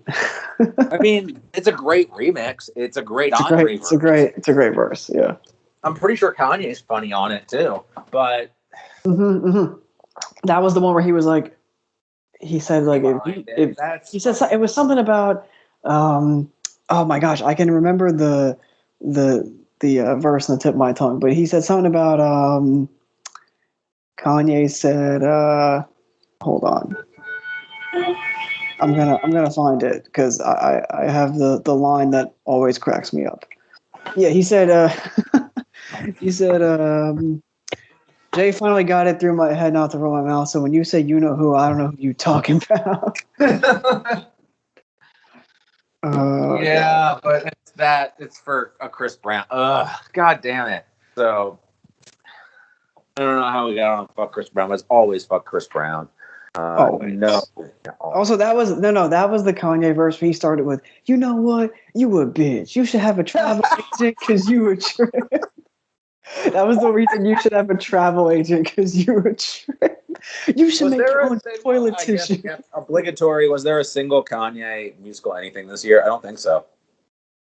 No, I don't think so. But now I'm remembering. I remember this whole fucking Kanye verse now, like it's the back of my hand. I just got. You know what's an got underrated flashbacks. good Kanye verse is him on Vic Mensa's "You Mad," a terrible song otherwise, but his verse on that is fucking hysterical. But that like disjointed ass hook. Oh, you mad, huh? Oh, I hate everything else about that song. It's so obnoxious, but Kanye's verse is hysterical. I just reviewed Kanye did a 17-minute single with The Dream called "Bed," where I guess he just discovered "Bull of Heaven" because he uses like Paul Stretch on it and shit. Jesus Christ! It's actually pretty good. I like it. Of course, I do. This has reached new levels of niche. Yeah, like what niche is this? This niche is literally talking to like itself. Kanye Bull of Heaven. Kanye Bull of Heaven type B. I found that we were attracting an audience of people I might know and decided to alienate them as hard as possible. People at work, what is Bull of Heaven? Oh my God. That is the question I laughed would ever answer in real life. No person has ever had to answer that in a group of people. And or how do you pronounce this word Audiker? Kanye Audiker 95-minute album type B. This is veered off. This is off the rails. This is off the rails. Off the rails, but not publishable. What was Brockhampton on your list? For disappointments or surprises? I was going to say surprises, although the second half is kind of yeah. It was okay. I mean, the album was fine. I wouldn't say I was pleasantly surprised that it wasn't bad. That's what I'll say. That's how I felt the first time, but I actually ended up by accident putting it on a work playlist because I just wanted to put one song on there. I really liked Chain On with JPEG, and oh yeah, okay. But I accidentally put the whole album on there, and the first half holds up. First half's actually really good. Then it sucks, but I mean, well, maybe that sucks is a harsh, but yeah, it's a. No, the production's really good. Like Horse said that it kind of takes all of the good ideas from Iridescence and fleshes them out, where it feels like Iridescent, like because there are a bunch of beat switches, but they make sense. They're not just thrown in there. The guests are used well. I mean, yeah, I liked it. I liked the first half a lot. I think the Danny song's really fun. I think Kevin's rapping better than he has in the past. I think Dom's rapping better. Like, Joba and Merlin are not annoying. Like, there's actually, I don't know. Like, I enjoy the first half quite a bit. And then it's kind of more slow songs that I didn't like on Ginger, except for the title track on Ginger, which wasn't really a slow song. And it also kind of feels artistically like either they're psyching themselves up for a comeback or that was the end of their contract. Their contract was stupid, by the way. Their contract was not a great idea. As the two most two iconic hip hop phrases in the last like 10 years or 15 years have been very, very prescient in the former Brockhampton careers. Number one was the Drake bar, all that hype don't feel the same next year thing. And then number two was the you signed to one while signed to another while signed to another. It's anything involving contract negotiations. That deal was stupid that deal was dumb as fuck when they signed it. It didn't just get any better when they lost. Rule 4080, record people are shady. That was the immortal one. Yeah. Yeah, I don't know. There's a weird vibe about the album. The songs on it are about 2/3 good, 1/3, and unfortunately, the 1/3 that's is mostly on the back half. But yeah, the deal, that's a bad deal, and bad deal. That's the nature of the music industry. They were a bunch of like. How many albums did they have to make in like a 3-year span? I don't even know. 6? It was some crazy. And you just throw a bunch of money at a bunch of kids. And there's not really a bunch of money to people who are throwing the actual money, and then they get to wait for them to default on their fucking contract and sue them. And they don't exactly that they actually put out. And the thing is, the bunch of money was split up like 11 ways or whatever the fuck. So it really wasn't as much money as it looks. Well, somebody who talked about shitty deals and not taking them was your Old Droog on Time, which was not my favorite album that I've heard in the first half of the year, but it's definitely up there. It'll definitely be at my year end. It's a great album. Obviously, he made my favorite album last year. Anybody who listened to the year end knows. And this is definitely a continuation of that. It's also like the Tyler album, a synthesis of everything he's made up to this point. Like he has Anthony Jeselnik doing the radio skits like he did on his first studio album. He comes back to he has like a career biography track on Please Listen to My Jew Tape, which funny titled, like funny song, but also like okay, so he did this fucking like build up to the album where he was like, let me tap into this, like listen to everything, like I'm gonna tap into this one, let's see what this one's about. Where and he would like upvote everything, like sarcastically nice, like he's both trying to be endearing, but he wants people to listen to this. I think because this is his most honest tape on record. This is the one where he's least hiding behind insult humor and like a rapper persona. Yeah, I heard it this week and it really stuck with me. I like that he did and I'm sorry if he hears this, I apologize, but I like how he did like the Nas storytelling thing on the Watch track. See, I saw it more as like it reminded me of fucking Lupe Fiasco on The Cool and like, but not preachy. Like there's messages in it, but it's not preachy. Like, it sounded like it was written era Nas to me, but that's I'm probably I didn't actually think I don't like maybe I trained myself not to think of Nas when I hear Droog anymore. Also, because they hear Game when they hear Droog, and I don't hear that really. Like I definitely don't hear Game. I definitely can see the Nas thing, although never to the point where it was like, hey, this guy's actually Nas. Although maybe that was a conscious thing, like Nas rapped about a gun, Droog raps about a watch. It's like something that takes away your life, something that represents your life ticking away. I don't know. It just gave me that type of era of Nas, not like Illmatic era, but shortly after. It was written era. I mean, that could have been conscious, and he would never admit it if it was. He'll probably sue us for referencing the lyrics on the show. And it's probably wrong too. So I'm already apologizing before I even say it because it probably wasn't what he intended. It's all right. He's probably already blocked you on Twitter. So probably got blocked. But yeah, the story it's a combination of it's mostly storytelling, which is impressive. Yeah. And the stories are impressive. Like So High, I'm sure he's heard all the time. Oh man, your music's so great. Like smoke weed, smoke weed with me after shows, or why don't you smoke weed? Or I love smoking weed to your music. And he probably hates hearing those comments, and he gives you a fucking reason why in a great, tightly told narrative. The MF Doom track, Dropout Boogie, that's just a really well put together. It's like what I thought was interesting about that was it wasn't Doom doing Victor Vaughn.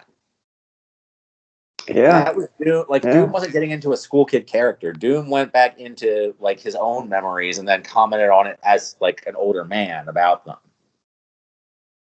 Yeah, dude, Doom. That was a very really fucking difficult, weird eat on beat that was psychedelic and the same. Yeah, it was surprising to hear that in 2021 from them. But it was appropriately throwback. It was perfect for both of them. Yeah, it feels like a memory piece. Yeah. And it was it was the best Doom verse I've heard in a long time. But again, Drew, Doom always turned it up when he was with Drew. In terms of what he said on I think Transportation. That was the first one. I forget if it was on. It wasn't even close to Transportation. They had their first one. Then they had a great one with Mach on Jewelry. And I think this might be even better because the production's out of this world. The one with Aesop is great. All the concept tracks are great. Is this some of the best production he's gotten? Do you think?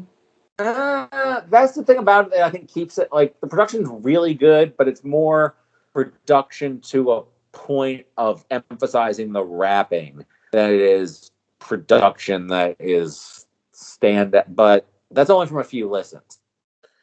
That's why it's not my absolute top. I don't think the production's as good as it was on Crew Toy, although there was one production I didn't like on Crew Toy, and I ended up I eventually come around entirely on Pravda. I thought that was just a weird abrasive production just for the fact that he got 3 great rappers on it, and I love that production. So I think I might end up loving the production on this over time as well. but I think it's mostly to emphasize the rapping. Because what did you think about the two he did with Fahim earlier in the year?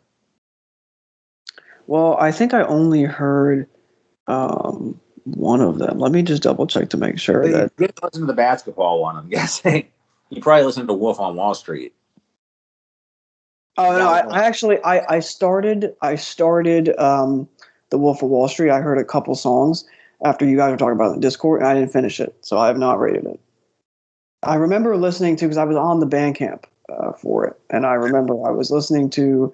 I probably made it about. I think I made it. I listened to the first 3 songs, and then I stopped after the Mach song, I believe. So I have not heard it in full, so I can't comment on. I remember Ghost saying it was disappointing, and that's all I remember. I think they're both good. First one's a little better than the second one. The second one has like one amazing Droog solo song, Rain Man, named after Sean Kemp. That's probably why I think it's amazing.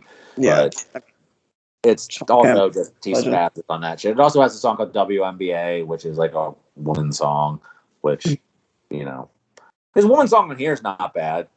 Yeah, I thought. Yeah, I haven't heard the WNBA song, so I'm not sure. But the song on you probably don't read it. The chorus goes, "Let me ball with you, darling." I mean, you know, like again, like if he's listening, we have to qualify everything we say. If Droog is listening to this, which probably is, but it's like he delivers it in the smoothest possible way that makes it work as possibly well as it can, but it's still not something like I'm going to listen to more than a few times. If that. Yeah, that's I'd agree. I'd agree.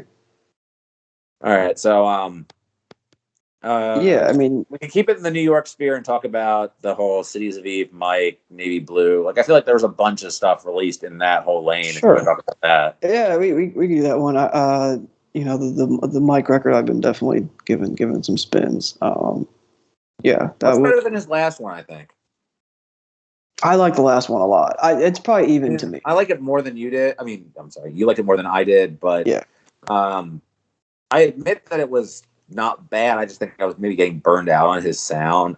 But I think that everybody would agree that he's rapping better on this one. Like his rapping is like, I think he put more effort into rapping on this one, or at least rapping differently. If it's it is seems like it kind of feels like a back to like Warren My Pen era. It doesn't feel like Wait in the World. He was doing something a little different, I thought. But yeah, I love most things Mike puts out, and this one is one of the better ones. I love it.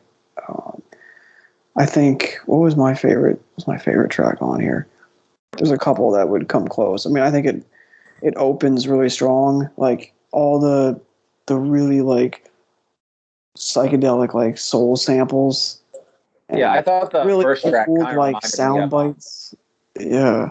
The first track kind of reminded me of like a Heatmaker's Dipset beat with the pitched up chipmunk sample on it.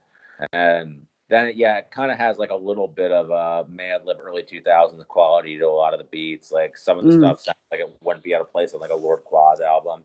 The thing about it is he has stuff on here where he's like rapping about depressing shit like Awe and Mo Money, but they're over up-tempo ass beats, like upbeat, and he's doing it in like kind of an up-tempo way where it's like either facing it with like good dark humor or just like I don't know, it just feels like he's not as beaten down by it. He's vibing with the music more. He's taking a different approach to it. Weight of the World felt like it was appropriately titled. The weight of the world had ground down on him. He sounded very morose on it in the way he rapped, which I'm not trying to litigate the way you rap, but it wasn't engaging to me as it just felt like the most depressed moments of some rap songs over the course of a whole album, and then Earl comes up at the very end and sweeps him the fuck up doing the same thing in one verse. And this one was way more varied. The production on it's incredible. His production's always been great. Even on Weight of the World, production was fucking ridiculous. And here, I think there's a very really good variation between there's like glitchy stuff, there's like languid jazzy stuff, there's just, and I think it inspires. I think that he is just sounds inspired on here in a way he hasn't since maybe even May God Bless Your Hustle. Oh yeah, I mean I'm definitely with you that it's a really inspired album. I mean, Baby Villain is an amazing song. Baby Villain's fucking funny. Like they're like it's funny and it's good. I think he's really good at like kind of going beyond generalized statements about depression and kind of personalizing it a bit without getting too much into like a Dear Live journal type thing. Yeah, and they can be offhanded sometimes, or they can be like more deeper stuff. I mean, the Leaders of Tomorrow, that like fucking the way that song comes on is so beautiful and it's so smooth. Another album with tremendous fucking transitions on it. The transitions, the transition game is better than this podcast at transitions. So we used to be known for our transitions. Our intros have gotten to borderline listenable thanks to our producer, but our transitions have kind of fallen to shit. But this was actually a transition from at least two other albums this year. You could argue maybe 3 or 4, but you had Navy Blue producing easily the best album that what the fuck? And I completely forgot who was the MC on that. The Akai Solo record, right? Yeah. Oh my god, that was the worst radio of all time. I only heard it. I literally just completely blanked on True Sky, but Blank Sky. But that was really good. And then Navy upped that with his own album, and then you have the Mike album. But I think you also have the Cities of Eve album around that, which he kind of influenced their style a lot and absorbed something from it. But he's always doing his own shit, I think. Sometimes to its detriment when it's like 40-minute drone things that nobody wants to hear. But I think this was him a lot more in his own like comfortable wheelhouse, but not stagnant. So, that album rules. That album's fantastic. That's just everything he does well, done incredibly well with just perfect production. And I don't know if that can be considered part of the conversation, but I think from the Akai album to the Navy album to the Mike album feels like a progression of that. Because the Akai album has it's pretty good, and then the ending is super strong. It has Neo New York on it. Which is one of my very favorite songs out of probably my favorite Akai song, I would say. I've played that song a fair bit, which makes it incredibly depressing that I could not remember the man's fucking name when I was trying to come up with the album. And then World's End, which is another great pandemic era reflection song. Yeah. I mean that album's great. Also, one of the best covers this year too. Speaking, we talk covers a lot this episode. That's an awesome fucking album cover. I think Navy has come into his own with. I mean the album he put out toward the end of last year, then the production on the Kai Solo, the collab that you referenced, and then the most recent one, Navy Surprise. I haven't really given the most recent one as many listens, unfortunately, but it seems like it's a new level for him. His rapping has always been some variation of what he does on the Mint, which is a perfect verse, but that's a perfect feature verse, and you can't coast on a perfect feature verse flow for the rest of your life, just as KZ. I think Navy has been Navy. I always thought was a good artist, but I think this year he's gone to good from good to great. Absolutely. My opinion doesn't matter about that, but that's just my opinion. And I think that Mike kind of I feel like there's a spirit of competition amongst their whole scene right now. I don't know, again, I've been kind of gently criticized for not saying who is properly within slums as a crew versus standing on the corner, et cetera, et cetera. But just that whole scene in general, I think that those who are still there and those who didn't storm the Capitol, there is a friendly sense of competition. So, yeah, absolutely. Just go ahead when I say that. No, I'm going to agree with you, Zach, because it's true. I mean, it's I think all of them being so close, and I mean, at least for the last 5 years plus longer, figure know each other for a while. There's going to be that competition. I mean, that's just what we've seen throughout the history of rap music, right? So. And the other album I wanted to mention in this that I don't know if it's entirely related or not, but in a different way than the Cities of Eve album, is the Alchemist EP. Because that was good. And Earl has that track with Navy, which I think is the most competitive anyone's been on a song with Earl in a very long time. How often is anyone competitive with Earl? God. Oddly enough, not in years. Fucking one take on the fucking Jet Age of Tomorrow album that only me and Jermaine's Casey Veggies has a verse that's almost as fun as Earl's verse. Earl is totally fucking off, but they both have really fun fucking off verses.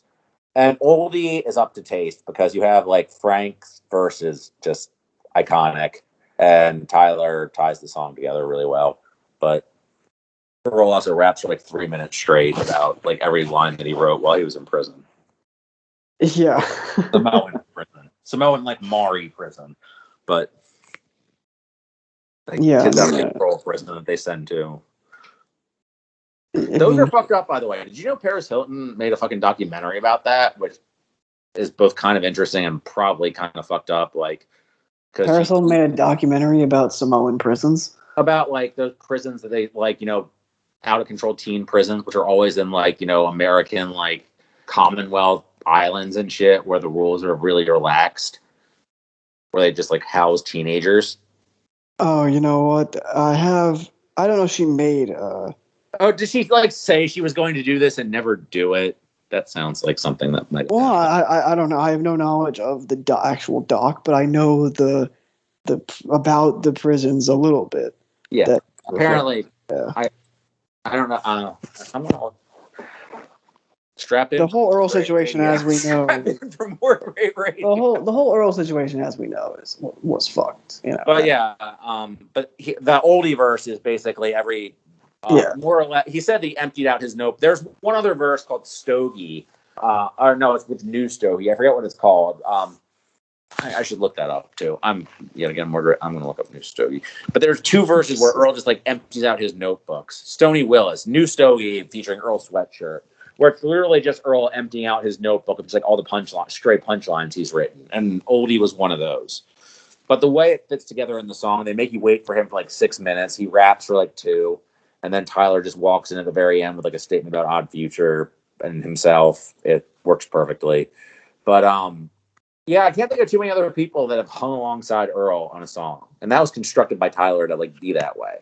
But that wasn't just organically just like rapping against somebody. And that's them doing like 4-bar pass type stuff or 2-bar pass or whatever the fuck. Like they're literally rapping back and forth. Oh no, they that's an all-time song. All time. We've talked about it.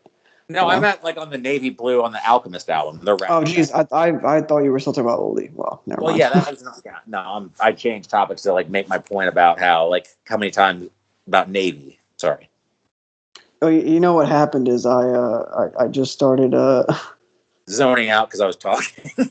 No, I was zoning out because you brought up oldie, obviously, and now I just started to think of like the Frank verse on it, and then I just with a Persian rug where the center looks like Gallagher. Gallagher. I can do every bar from that. I won't because that would slow down the episode even more. But I could still do that whole verse. Like that's one of Frank Ocean's best moments. Yeah, I mean the rent a supercar for the day, drive around with your friends, smoke grandma. Yeah, easy announce that's a lot for a day, but just enough for a week. What can I say? I'm high and I'm yeah, I mean just the way he does that is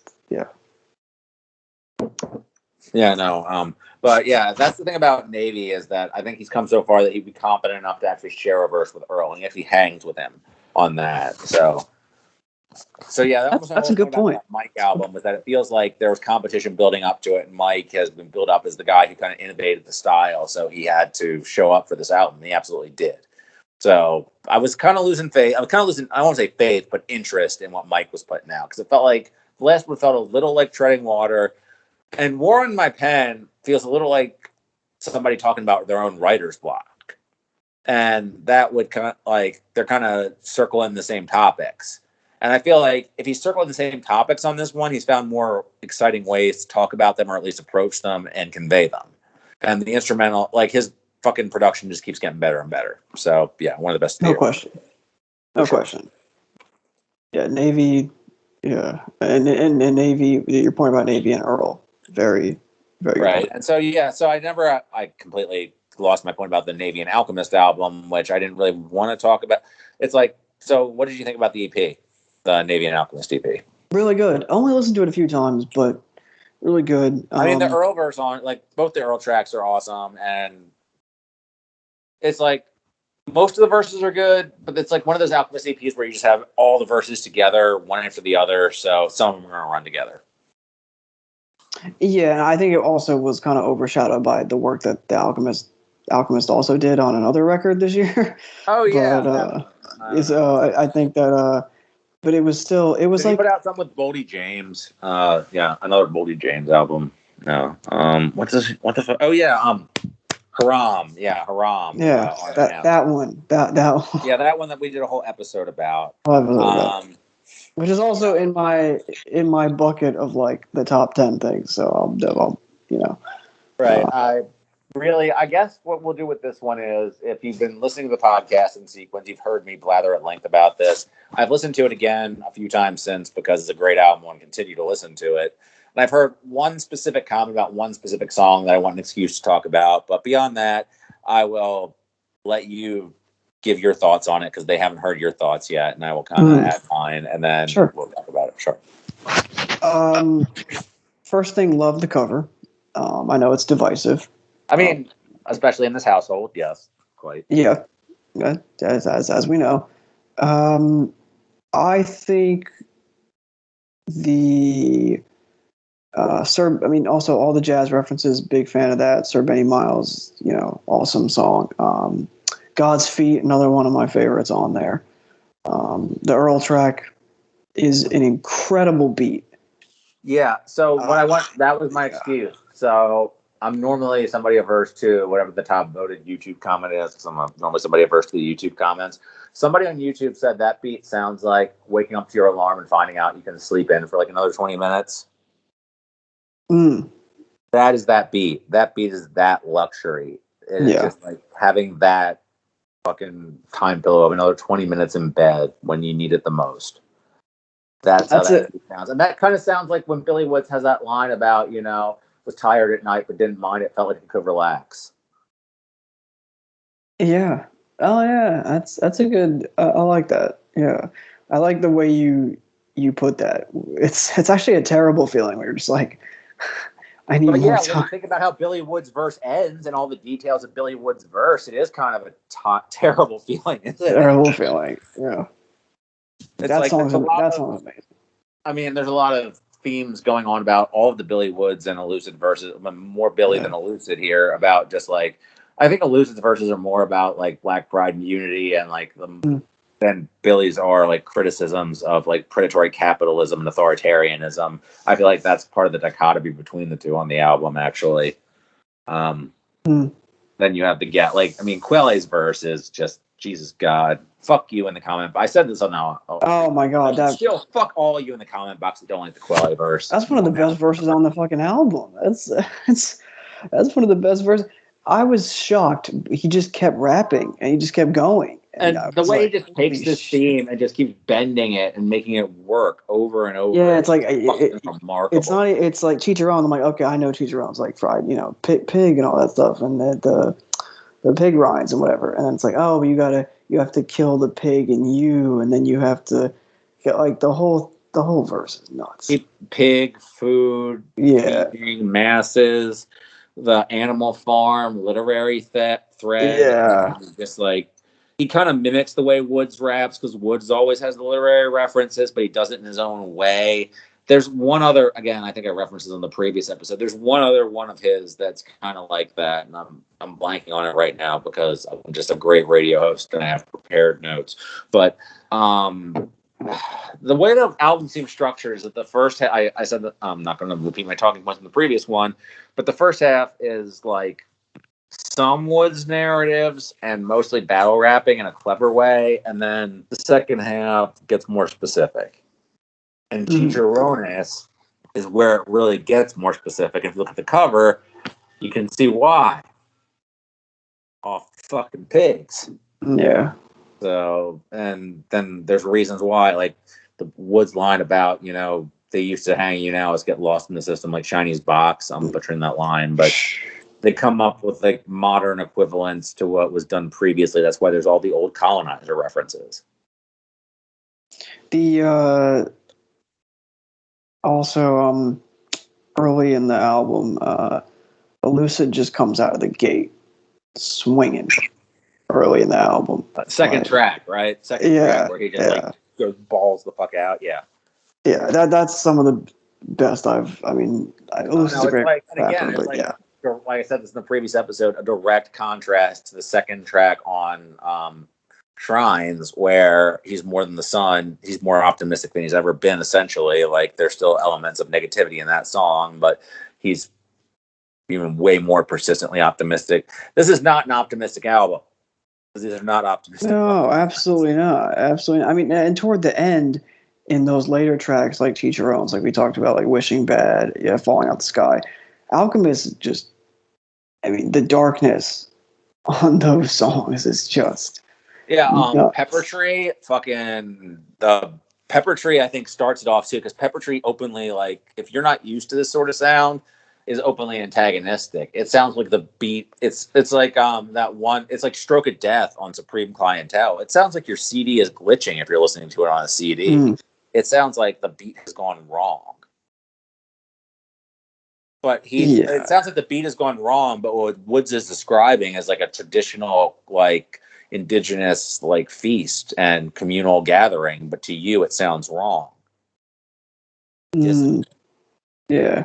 It doesn't, it's not like, it's almost like you're trying to readjust and reorient how you listen to. Exactly, yeah. It's like the music is working in concert with the lyrics by not working in concert with the lyrics. He's not giving you like a traditional bed of native, like, soothe of like appropriate native music to that. It's something completely opposite because you need to reorient yourself. Has the guy that said that they only make Armand Hammer records with Billy Woods things, has he given up yet or no? I assume he's out there.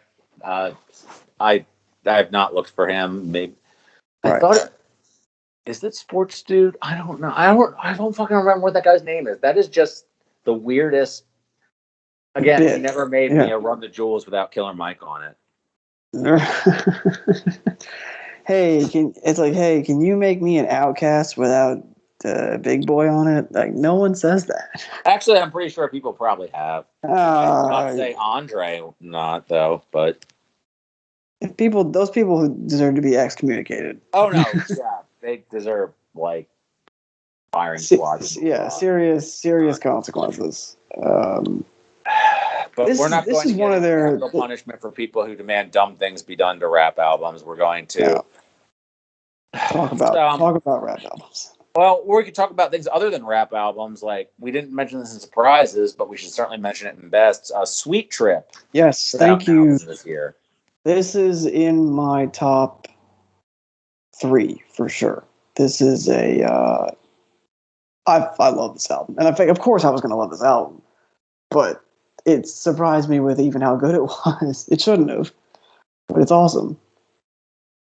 Yeah, I was trying to think when I was listening to it today about how to describe them to somebody who hasn't heard them before. Yeah.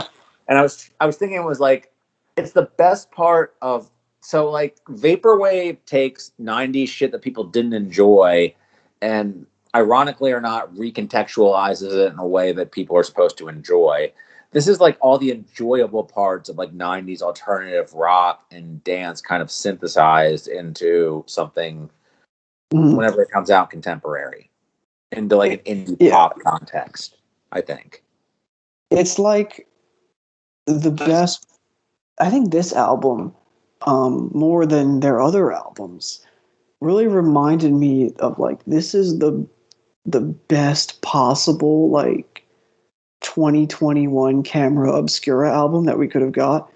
I'm actually not familiar with them, so they had some really good albums in the, I want to say like early 2000s. Yeah, I mean they're or mid 2000s. Like Let's Get Out the Country was their bigger one. That's a great record, but it's like a indie pop, like, you know, chamber pop thing. It's like basically not the only great, but like one of the few great like twee records. If you can call it that. This one isn't as twee, but it kind of has a similar sort of vibe. Is that how you would describe the female vocals on this? Is twee? Like just a hair, because it's still more, I think, indebted to like, this is still more indebted to like, it's too glitchy and it has like neo, a lot of like psych influences and stuff versus like tweed jangle pop stuff. But there, I think there's a little bit of that. Like it just does feel like real polyglot. Like there's just a lot going the fuck on with it. Which I was a late comer to their music. I didn't hear it until several years after you. I guess it's like been RYM canon forever. But I heard it's been around circles that I should know because I was real into My Morning Jacket from the time they put on Conan O'Brien in 2003, and I looked up shit like their old like singles that were on like indie labels, and they were on the same comps as not the same comps that you always when you say comps, like I meant compilations. Like the Little Darla comps. Initially, Little Darla Has a Treat for You. Right. I don't think I've heard that one. No. That's like they're like a series. Like Darla's on indie label, and Sweet Trip was on there. And that's the label. I'm sorry. Yeah. So, I didn't know what label they were on, so that's my fault. Yeah. But yeah, they put out these like series of compilations that were like from the beginning of the '90s up until like recently, and that's where. And they like were initially yearly, and now they're infrequent. And that's where the most recent Sweet Trip single was on. Little Darling Has a Treat for You. Right. So, point being, when I downloaded illegally the My Morning Jacket shit, I might have stumbled upon Sweet Trip, and that would have like changed my musical trajectory significantly, given how into Mazzy Star I was at the time. Because I feel like there are like superficial similarities between the two. Yeah, just like how people compared Beach House to Mazzy Star too, and that's. I mean, that's just like it's a chick singing and it's like slow tempo, but yeah, I bet you could probably compare them to Kate Bush. And I'm sure someone has. I'm sure someone has already carved up a lane where Kate Bush and Carly Rae hop on a Sweet Trip track. I actually might not hate them. I wouldn't be mad at it. My brain is too RYM poison that I immediately was like, that might not be so bad. That might not be that bad, yeah. Although I'm not really like I've never listened to a full Kate Bush album. Really? Not even Hounds of Love? Nope. And I probably just like if this was live and like RYM people were on there, I probably just got like 10 people just like not at it, like unfriending me or whatever the fuck we do on RYM anymore. It used to be really hard to not have people as your friend on RYM. You had to go through like over down the list. Now Machinations, yeah. Because there was one guy who stalked me that I kept trying to unfriend. I could never unfriend him. Yes. Your secret admirer. It was like a doll you couldn't get rid of or something. But I hear it's horrifying. But yeah, my favorite song is Chapters, I think. It's another one where the initial run is good and the final run is good and the middle is like a little less memorable to me. The tracks are a little longer in the middle. But I don't mind that. Like it still cultivates a vibe. And again, nothing I would say is bad. Oh yeah. It's a vibe. This album is definitely a vibe. It's a really great evening album, personally. Even though it's not like nighttime centric, it's like a very good like afternoon to like dusk kind of record. Because me, I'm always equating albums to time of day or seasons or whatever. So that's I get like I always get like a watery vibe from their albums, and this definitely feels like beachside watery, like sunset hour type album. When's the last time your toes had sand on it? I mean, we're going to talk about sand. Yeah, that was a call forward, actually. Yeah, I'm planting the seeds for later. Seeds of discord, possibly. Yeah. Yeah, this is an awesome album. I'm really happy. Must be compared to each other. That was a great transition because I'm on the internet, and that's how we talk about women. And we always talk very nicely about this next woman, Lana Del Ray. Ooh, that was a good one.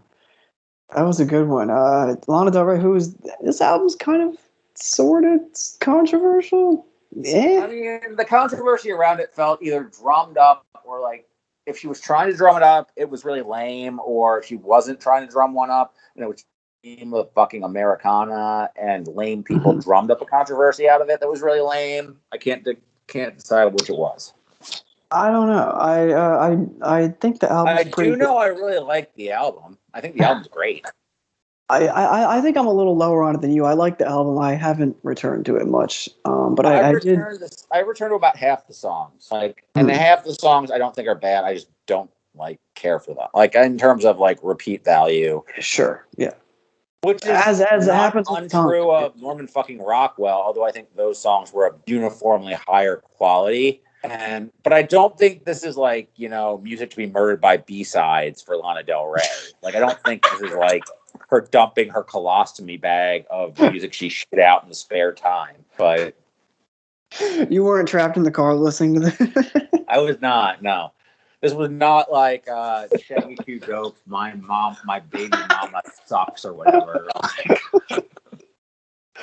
Oh, the days of you playing really bad ICP and Eminem records in your car.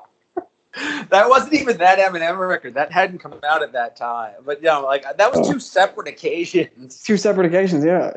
Oh man, got angry up the blood. But no, this one, I think the title track is that got a lot of negative press because of her dumb video, which was actually a fine video that had a dumb part in it because I think she's not subtle. Subtlety and Lana Del Ray have not gone together. We don't come to Lana Del Ray for subtlety. I don't think those two words have ever been associated with each other. Yeah, people should know better. That you can't expect that. Come on. I don't know. It's yeah, it was again, that makes me with the controversy quote unquote conversation. Mm-hmm. That makes me think she was lamely trying to court one with something as artificial as the Bound 2 video. Yeah, that's actually a really good comparison. Those two artists are perfect for each other. And amazingly have never worked together. Shocking, because she's gotten, she got Rocky, she got some other artists. Rocky's she's definitely with Morrissey now, which is super cool. Certainly ASAP fucking Rocky album. Certainly a choice. Certainly an artistic choice to work with Morrissey in 2021 to maintain your relevance. If they're ASAP, is ASAP Rocky trying to test the limits of irony? Because his previous single was a Moby sample. At least Moby is on the right side of history in terms of not being active fascist. A colossal dickwad and a fascist. I mean, yes, you can point to more good Morrissey songs than Moby songs, but True. You can point to less dead bodies that Moby is happy about than Morrissey. Yeah, and I am in complete agreement, and I say that as a big Smiths fan. So what are you gonna do? This is where we need to travel on to make Achewood references because you are too young to know about Achewood. But the Smiths and Morrissey were a recurring joke on there from somebody who clearly loved the Smiths. And he's on Morrissey. And I think there's probably a growing, there probably wasn't the time a base of people who feel the same way. Fuck Morrissey. Yeah. Oh, absolutely. I don't. It's fuck Morrissey. I dare say that if you like Morrissey, you can't listen to this podcast. That's our catchphrase when we're Opie and Anthony, and we have bumper stickers they had. We're gonna have our catchphrase to be "You can't listen to." Yeah, you can't listen to this podcast because we're so goddamn elite. My God. Opie and Anthony, there's a reference I do understand. Wow, that's sad that was the first one. Anyhow. Anyway, I completely forgot what we were talking about. Yeah, there's still some good albums to talk about from this year. We were talking about Sweet Trip at some point. We were. Everybody. There's our podcast. There's a couple that I'm gonna have in my bucket that I know you're not gonna have, so I could run. You might as well get those out of the way. And before we talk about some of the some big ones. One, the Sematary record from this year, which got enough traction that a certain YouTuber reviewed it and liked it. So I guess that's good. I guess good for him. Amazing album. Don't even know how to talk about it. It sounds like. All I'll say about that guy is it's nice when he platforms people who deserve money and they get money out of it. I agree. That's all. Yeah, it sounds like basically Chief Keef wearing denim jackets, doing black metal and like noise album. That actually sounds directly up my alley. I don't know why I haven't yet. It's awesome. I think y'all were talking about it for like 300 like messages, and I downloaded it, but I never listened to it. So yeah, I should get to it's Wyatt and I did the podcast on Sematary last year, and Wyatt's like, I think Sematary is one of Wyatt's like favorite artists. So and good reason. Sematary rules. The dltzk album Teen Week, which is like the big flagship record for like hyperpop this year. I don't know how people are 16, 17 making such like interesting creative like production choices in their music with like fusing pop and like hip hop elements with like, you know, drum and bass or like EDM stuff. Like Home Switcher is probably my favorite song of the year. It's a beautiful song, and because all the soy and fluoride are killing all their hormones, so the other creative aspects of their right. They have to be sad online and make creative music about it. And then just two more. The RXK Nephew. I listened to that. Oh, you did? All right, so I'll wait on it. I did. I listened to about half of that, then I listened to. Okay, so I'm sad because I listened to the Modest Mouse album, cut into half of the Logic album I could have made fun of, and half of the Prescription or RXK Nephew album I could have enjoyed. I got up to the song where he regretted things that he forgot, which is one of the funniest songs I've listened to all year. That album would probably be like in my top 5. It's so that album good. Fucking rules. That album's awesome. That guy's great. I downloaded as much as I could of him off SoulSeek. The song you're talking about is that guy's fucking great. The song you're talking about is "I Forgot My Day," right? He forgot he hated Nicki Minaj. He forgot he forgot so much stuff. It was fucking hilarious. There are so many lines on this that are just. And he raps over, like, I also downloaded everything I could get from the producer, not Black Noise. That was only the first track, although that was awesome. Yeah.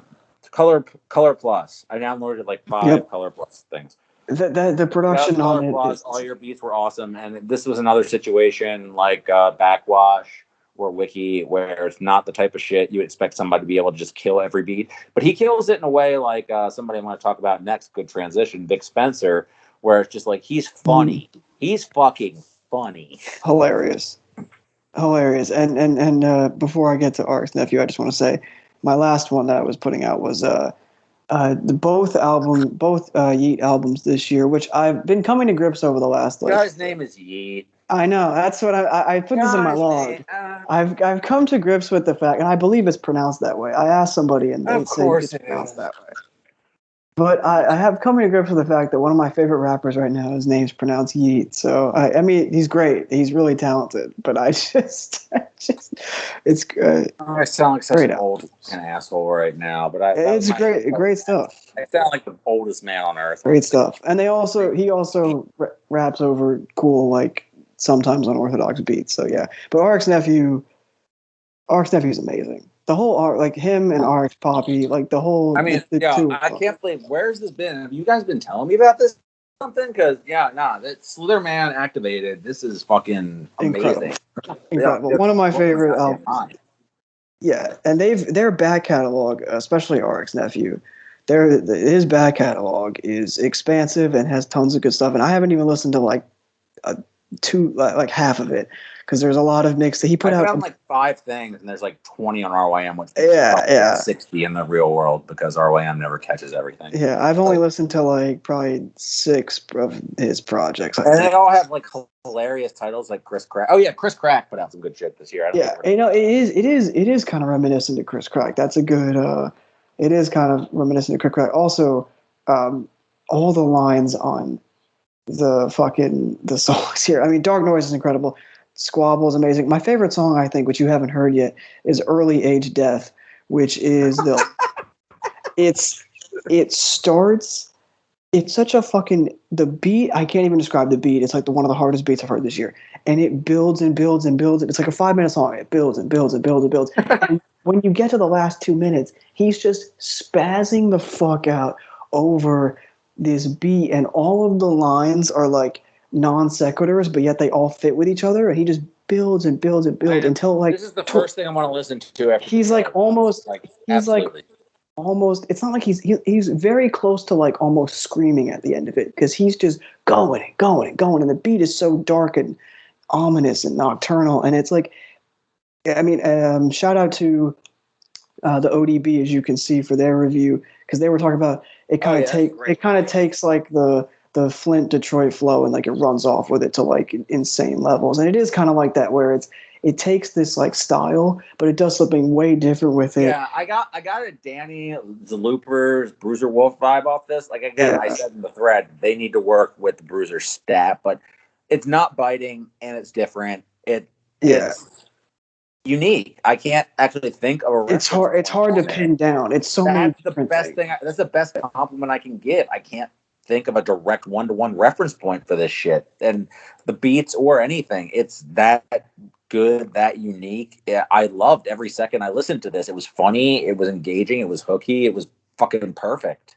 Yeah, it's an amazing record. It's definitely in like my top 3 or 4 this year. Yeah, it's an awesome album. I'm so glad you listened to it. I should have gotten to it immediately. This was so fucking fun and funny and the exact type of rap I need right now and always I'm here for. Like I'm always here for rappers who balance funny and serious. Like that's how I was with Droog is like his balance is weird because he's too right. The thing about it is like you got like your Droog and like I think Lupe is like the big polar opposite one end. And I'm trying to think who the polar opposite the other end is, but like there's a balance between writerly and jokey. Like it's the stand-up comic thing where you're telling a story versus telling a joke. Right.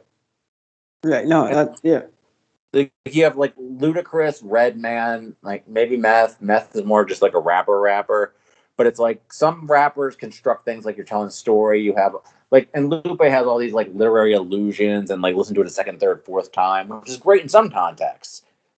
I'm not trying to hear that. Certainly, and like sometimes he's good about that in a pop song. Sometimes it's annoying. Like you don't want to hear that in a pop song. No, and that's I'm trying to think of this dude in terms of that spectrum of like where he is as a rapper. I'm there's so many different points that you can compare him to, so it's tough for me to even like say, oh yeah, this is the one. You know, this is and that's. Yeah, and that's a credit to him. I think he has a lot of influence. Like, you know, many. What's the Danny Brown line? It's like have many styles. Or it's like, again, great radio. I fucking can't remember. It's off XXX. It's like how many styles Master inherited or something. Where it's like they have many influences, but they're not anybody's son. Yeah, and even in references in the songs, like he'll go from referencing like one thing to another. Like he'll reference like rappers like from Flint, or one of the songs like I think it has like a Rio reference or something. But then one of them has like a Doom reference, or one of them will have like he'll go from referencing like things like Doom to like Kim Kardashian, or just some like random. And that's very different than like Nas saying like weird flex but okay. That's like an old dude. Yeah. It's like that's an old dude trying to appropriate. This is somebody who just has so much in his head that he can put everything in a verse just naturally. It all spews out. Yeah, it's honestly like a shock how good it was, and it's like it just feels like reality, like the album, like it just and that's something that has in common with Triple. There's lines in there. There's lines in there about like, you know, I want to thank, like he's doing it tongue in cheek, but he's like, I want to thank Trump for the stimulus, like blah, I remember that. Yeah, and he talks about like, oh, you know, I used that was the most money I saw in a while. Like I'm going to use all my YouTube money to buy crack or whatever. Like little lines like that, but also that's it's like a grim part about Brown's income tax swag, or Sean Price in the Bronze Nazareth album was like Sean Price is the nicest MC to ever write a rap. After this verse, I should go buy some crack. Like. Yeah, I mean, just I can't. Danny Brown is like definitely it's cut from a similar cloth, but it's just I'm like not trying to make a one-to-one. oh no, I know you're not. I'm just thinking of like what I could even how I would describe it to someone who hasn't heard it. You know what I mean? Right. Yeah, exactly. And yeah, I'm so glad that I got to this. It was purely by accident. I mean, I've been meaning to, and I was just like, this seems like from the people who are into it and the ratings they've given it and ODB's review, this has been something that's been on my radar that I'm negligent and have not gotten to. And I'm really glad that I didn't get to the whole thing. That's my fucking fault because what I got to is amazing. And definitely top 10, maybe top 5. Just awesome. Remarkable fucking music. Beats to bars, just the beats fit the bars perfectly. Some beats that like you'll just never hear. Like it's some of them. Again, it's kind of like the Wiki album a little bit that way. It feels like this dude gave his producer the instructions to give me some shit that no one else would ever rap over, so I can be funny. Yeah. No, that's God, it's so good. It's like I'm glad you heard at least some of it. I didn't expect you would hear it. I love it. I started following the RX guys last year. I had seen Ghost post something about RX, the other one, RX Pappy, and then I had listened to his albums, and they're super good. And then I heard RX Nephew, and then RX Nephew this year I realized, RX Nephew has 20 albums, and I haven't heard all of them, but yeah. This went over way better than when I asked if you listened to Lloyd Banks. True, because I hadn't heard it, and I didn't know why you were asking if I heard Lloyd Banks. Shut up about who hates who and who's been in G Unit. But yeah, I mentioned people who are really good at balancing those type of moods and sounds, and I came up with Vic Spencer, who is somebody I keep talking about that I think is unfortunately under the radar. Did you listen to either of the Vic albums this year or no? No, I did not. And you know what? I saw one on your list, and I was like, I'm gonna listen to it, and then I didn't. Yeah, I just feel like it's easy for him to fall under the radar because I don't know I don't think he has a label situation, and also he just he's a little like Currency if Currency wasn't so canny about his audience. Like in terms of I think Vic has an audience and they're supportive, but I don't think it's the same type. And also he was in a different era than Currency. Currency first came around, there was a bigger music industry, and he was more willing to he also had Wiz as a friend, and Wiz was way more marketable. Yeah. Than Chris Crack. They didn't stay friends for long. But yeah, there were 2 Vic albums this year. Psychological Cheat Sheet 2 with August Fanon, and that's the more cerebral of the 2. Legend and Laws of Power is more of a brag album. They're both remarkable, like punchline, weed rap, but with a more deep sort of edge to it if you read into it. Legend and Laws of Power has Rock Marciano on a feature verse that is just ridiculous. That isn't actually finally he wasn't credited on that before. They finally got credited on our way in. Yeah. Listen to Vic Spencer. It's hard for me. Psychological Cheat Sheet is the better of the 2, I would say. More interesting rap-wise. He has no features on that one. But I think that Legend Laws of Power, if you're not somebody who's listened to him before, might be a better intro because it's a little more approachable. Yeah, no, I'll definitely. I've seen Vic Spencer on your list for 2 years, and I just need to do it. But there's so much coming out right now. I understand, and things slip through the cracks.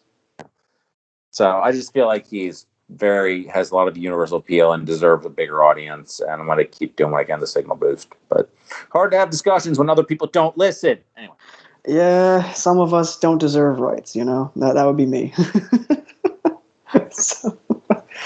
I watched this really cool Law and Order season, which told me that a lot of people don't deserve rights. It'd be like that. Really informed my beliefs. Really shaped my beliefs. So what do you got next? So my the other one that isn't my number one was the Blade album, the Fool. Okay, I started this and I fell asleep, and that was no fault of the album. I'd just been binging albums for a while and fell asleep. I've never come back to it, unfortunately. So now this is my moment to be awkward and your moment to prattle on. No, it's fine. We do that on this podcast sometimes. But I have turned a corner on his music, and I will get back to this because I've liked everything he's put out in recent times. So, good to hear. Good to hear. Yeah, it's kind of things that a lot of people have pointed out already. It's kind of a synthesis of a couple other albums. Mainly, to me, his last one, well, his second to last one, 333, and then Ice Dancer, the mixtape from a couple years ago. It's definitely like a hybrid of both while doing some new stuff. I mean, he's got Rip Squad doing production, which is always a good thing when it comes to Blade, and Hotel Breakfast, which has gotten some really good traction for him. I think it's doing pretty well stream-wise, which is one of the best songs that he's done in the last few years, and it's really good. The songwriting, I think, is super strong.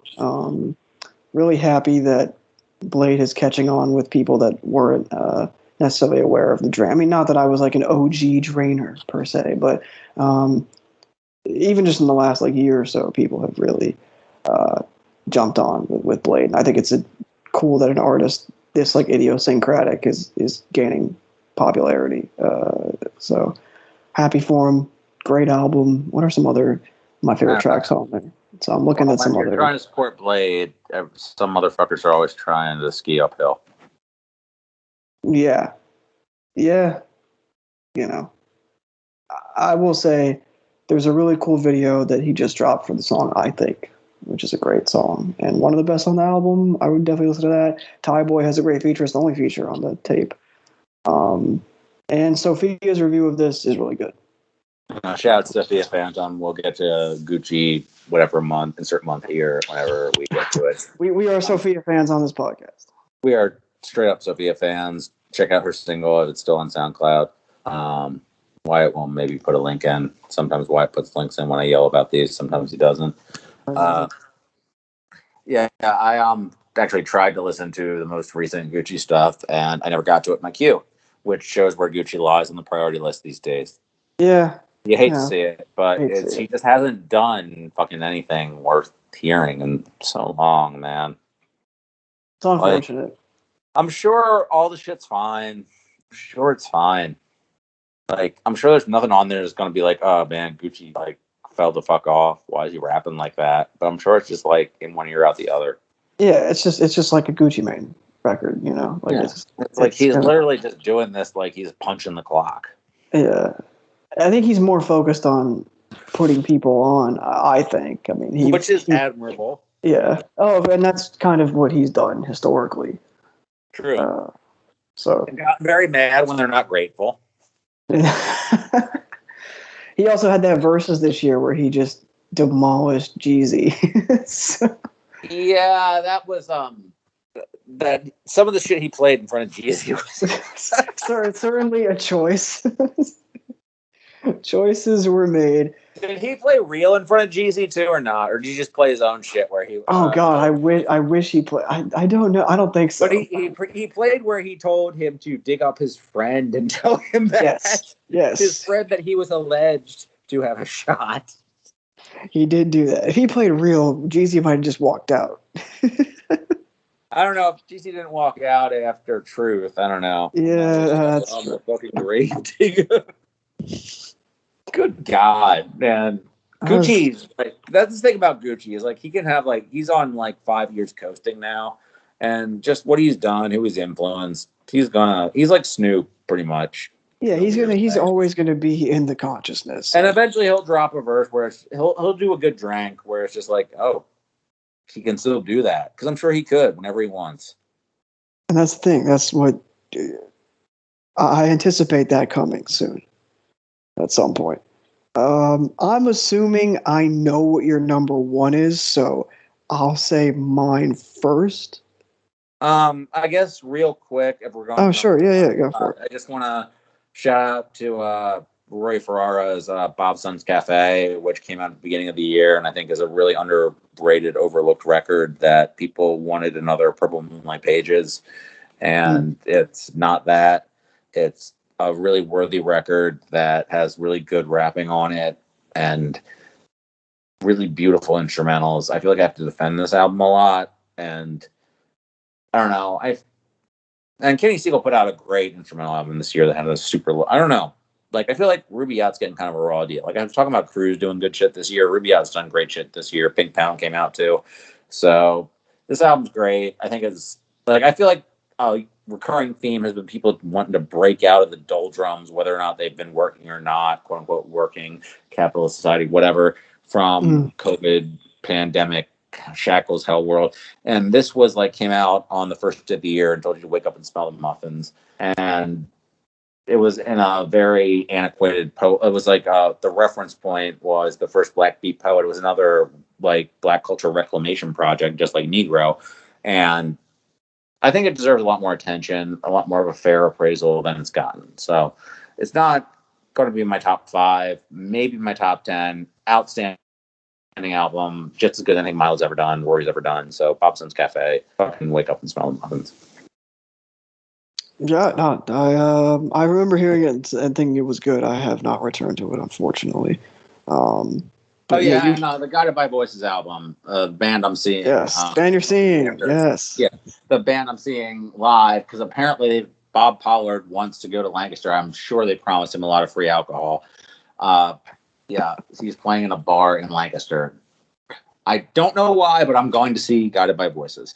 And they put out my favorite non-rap album this year, Earthman Blues, and probably the best or second best from their reunited lineup.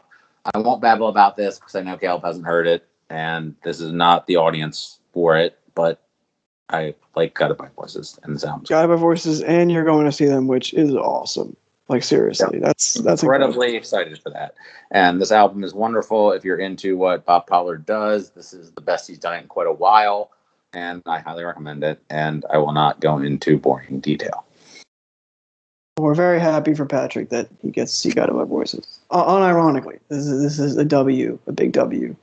Rare Patrick. A rare W, but a big one. My number 1 is Polo Perks, Punk Goes Drill. Which good ass album that I've only listened to once, but I really enjoyed. Had an interesting life on RYM. I did not anticipate, as someone who has been following.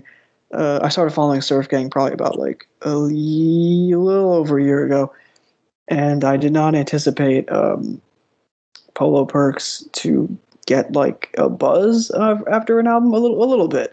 Mainly because that new algorithm fucks up, like something can have a small amount of ratings but a high rating and it will be on the charts, then people downvote it religiously, and that's what happened to this album, and it got me really annoyed.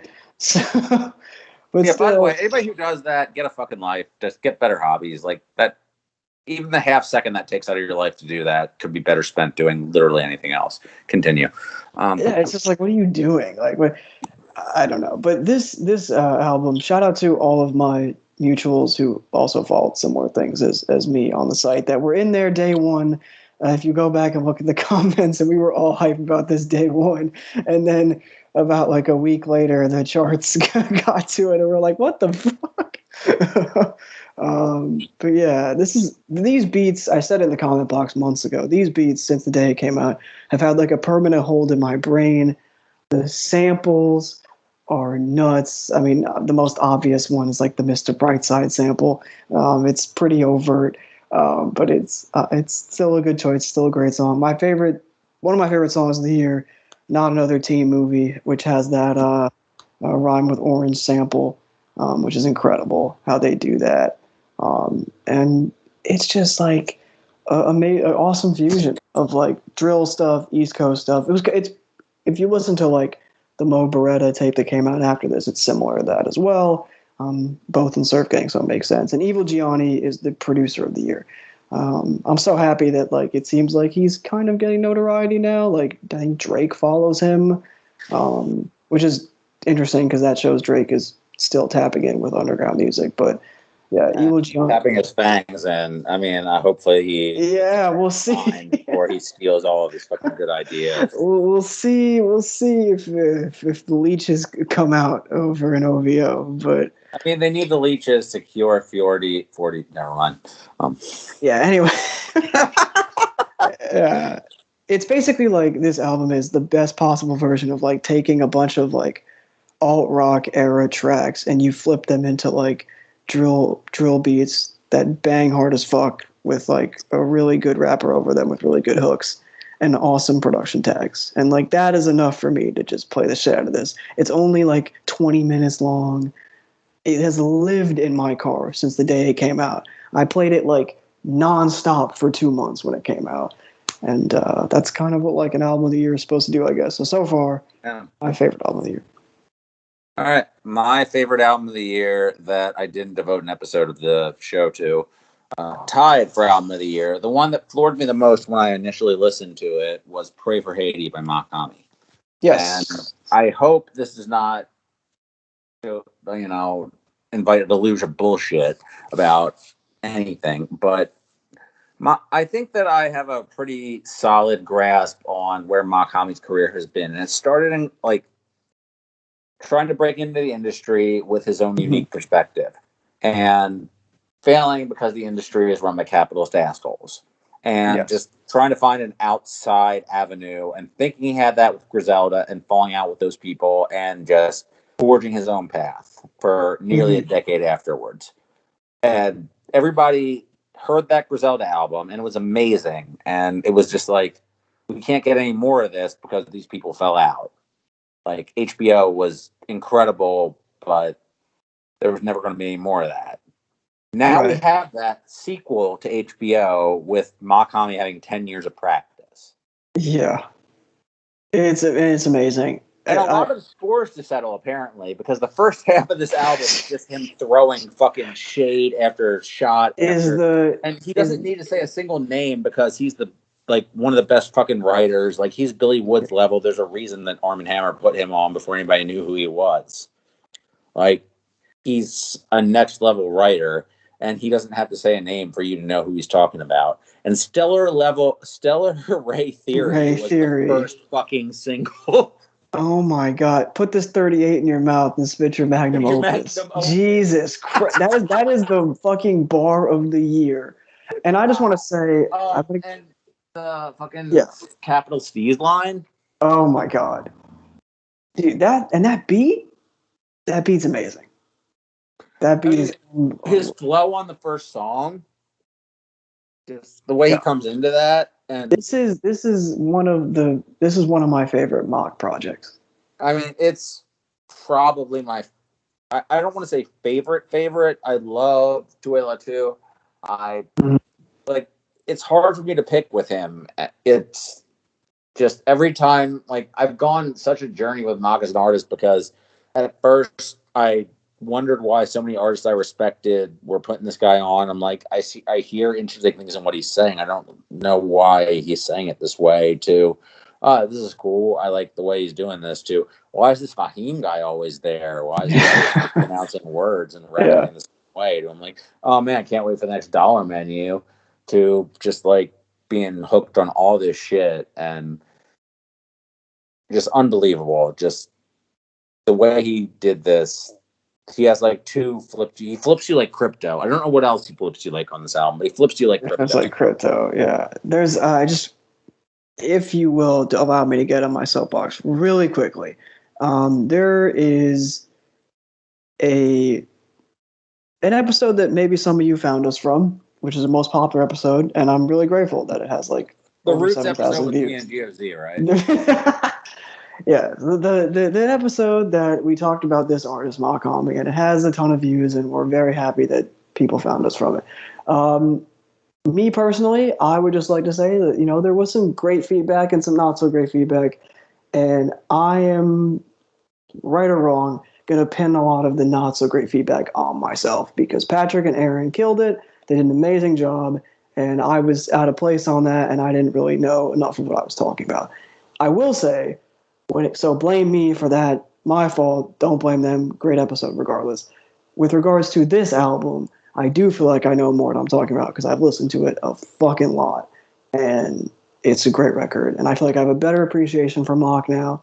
I thought his rapping was great before, and he had great albums, but I feel like this one I've been able to really sit with and just like let it marinate more. And it would also have made my like bucket of 10 albums from this year. So I'm glad that it was that high up on your list so I could do the soapbox thing. Sure. And yeah, like this, I mean, Celebrate Theory, amazing. Like No Blood, No Sweat, the 26th letter, that whole opening run. And then the Murder Season track with Westside.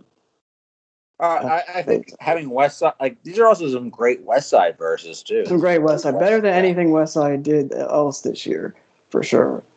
I mean, he didn't really do much. I know he didn't do much. He didn't do much. Yeah, best Westside since Pray for Paris, for sure. Yeah, I mean, like who made the Sunshine? Nothing on there. Well, no, remotely as good as this. So, oh. Yeah, I adore this album. I hesitate to say if it's my favorite Mach because that rotates on a daily basis because he is top 10 all time. I will say that.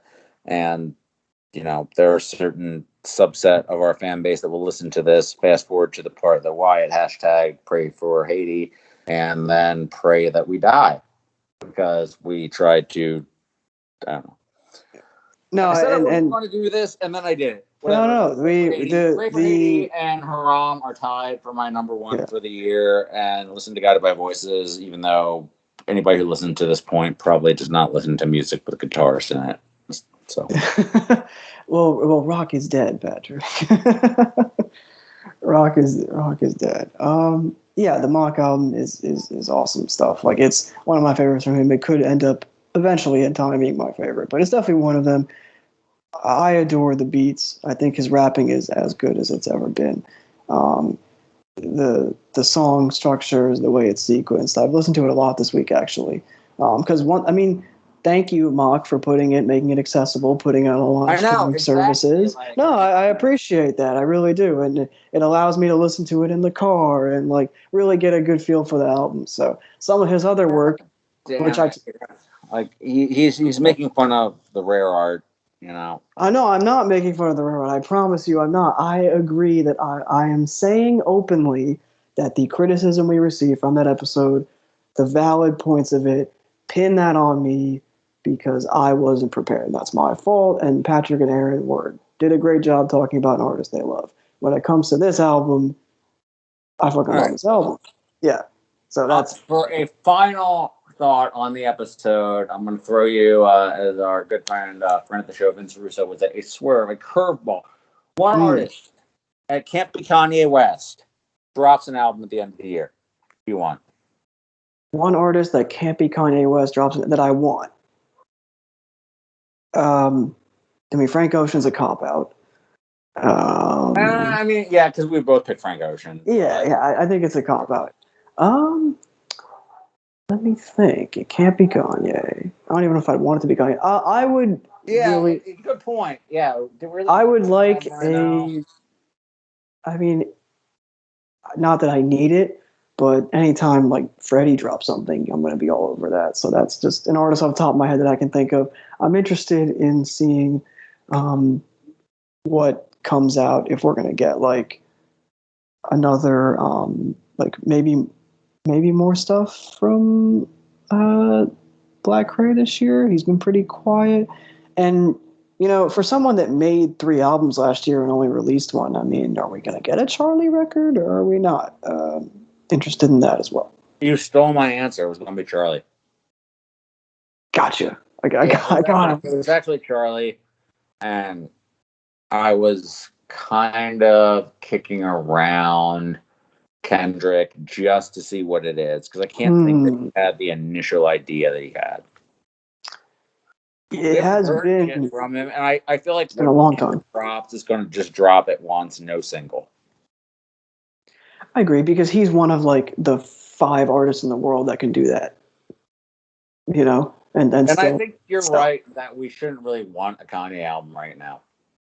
Like, that's probably not the best thing. Like, whatever he's got is probably not cooked. So, Yeah, I'm not really looking forward to anything from him. Not, it's just circumstances. It's the way it is. But the second half of the year last year had so much good music. So hopefully what I am looking forward to is seeing Guided by Voices. After my daughter. But I am also looking forward to a bunch of the good episodes we have in the chamber, which with some exciting guests, some exciting topics, because we're back. We've got a lot of stuff coming. Exactly. Thank you guys for supporting and listening, honestly. And we'll try to be more consistent. We will be more consistent. We have a lot in the chamber for y'all. And we are living up our time, and our outro music is Segmented Bass by Pancake. Peace. It ain't gonna never stop. It ain't gonna never stop. It ain't gonna never stop. It ain't gonna never stop. It ain't gonna never stop. It ain't gonna never stop. It ain't gonna never stop.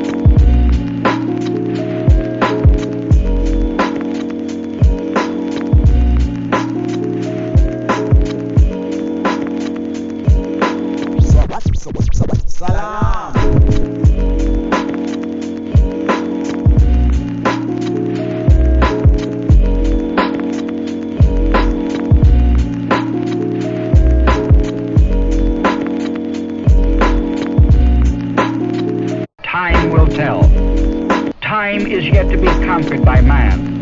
But when the time is right, perhaps the greatest revelation of all time will dawn upon us.